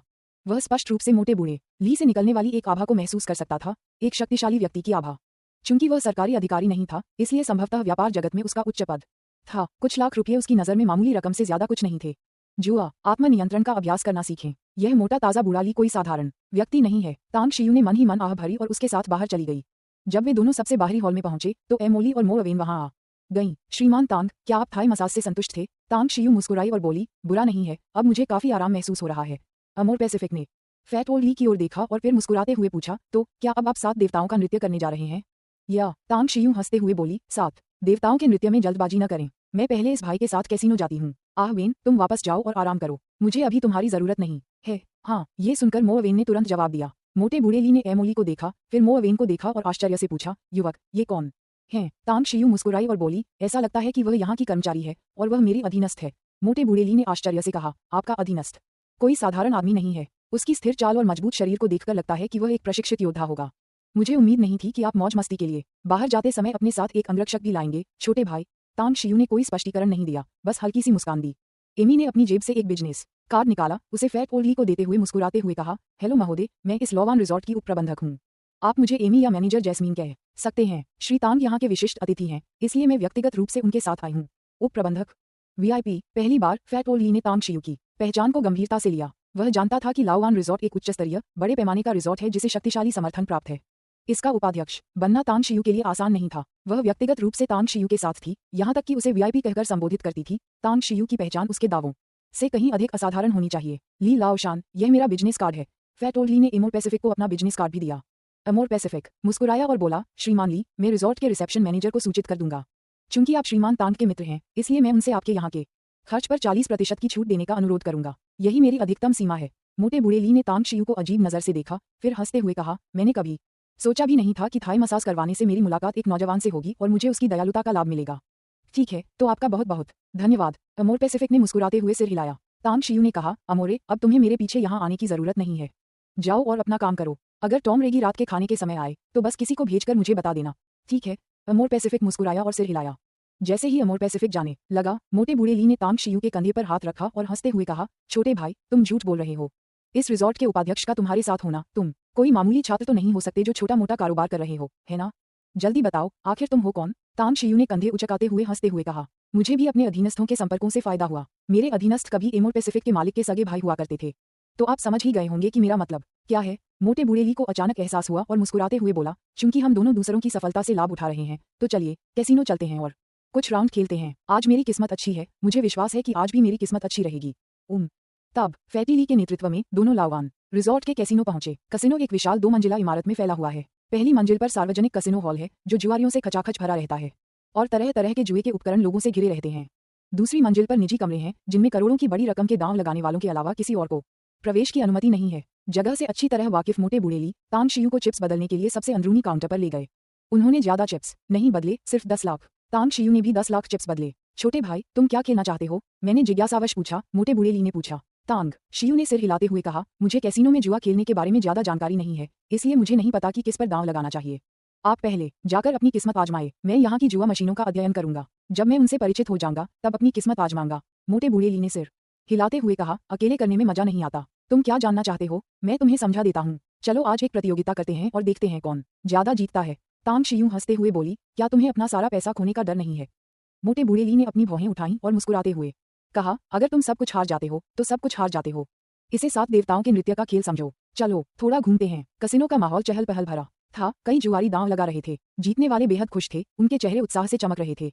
वहीं हारने वाले निराश थे, उनके चेहरे पर निराशा साफ झलक रही थी। मोटा ताजा बूढ़ा ली कसिनो का नियमित ग्राहक था और उसे जुए की मशीनों की पूरी जानकारी थी।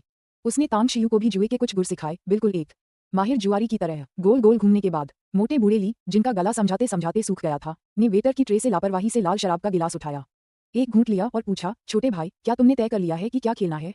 आज मैं तुम्हें एक प्रतियोगिता के लिए चुनौती देता हूँ। तुम जो भी खेलोगे मैं भी वही खेलूंगा। चलो एक मुकाबला करते हैं। तांग शियू हंसते हुए बोली, चलो पासा खेलते हैं। मोटे बूढ़े ली ने सिर हिलाकर कहा, चलो चलें। छोटी या बड़ी रकम पर दांव लगाओ, बस हो गया। यह अच्छा, सरल और सीधा है, बिल्कुल वैसा ही जैसा मैं, मोटा बूढ़ा ली, करने में माहिर हूँ। जब हम पासे के खेल वाले क्षेत्र में पहुंचे तो वहां काफी भीड़ जमा थी। डीलर एक अधेड़ उम्र की महिला थी और टेबल पर कई तरह के मल्टीप्लाई रखे हुए थे।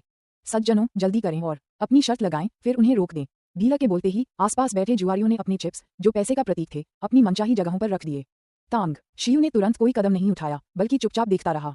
दूसरी ओर मोटे बूढ़े ली ने देखा कि तांग शियू को दांव लगाने की कोई जल्दी नहीं है, इसलिए उसने लापरवाही से 10,000 मूल्य के 2 चिप्स रख दिए। बड़ी मात्रा में खरीदें। 4, 5, 6, 15 बजे। यदि जीतने वाला नंबर 15 है तो वह अपने शुरुआती निवेश का 10 गुना कमा सकता है। यदि यह 4, 5 या 6 नहीं है तो उसे 20,000 युआन का नुकसान होगा। डीलर की पासे हिलाने की तकनीक बहुत तेज और बार बार होती है। तांग शियू ने एक बार जिया रुईदाओ से पासे की चालों का पूर्वानुमान लगाने की तकनीक सीखी थी। डीलर द्वारा पासे का ढक्कन मेज पर रखने के बाद उसने मन ही मन सिर हिलाया, ये जानते हुए कि फैटी ली को अपने 20,000 युआन हारने ही थे।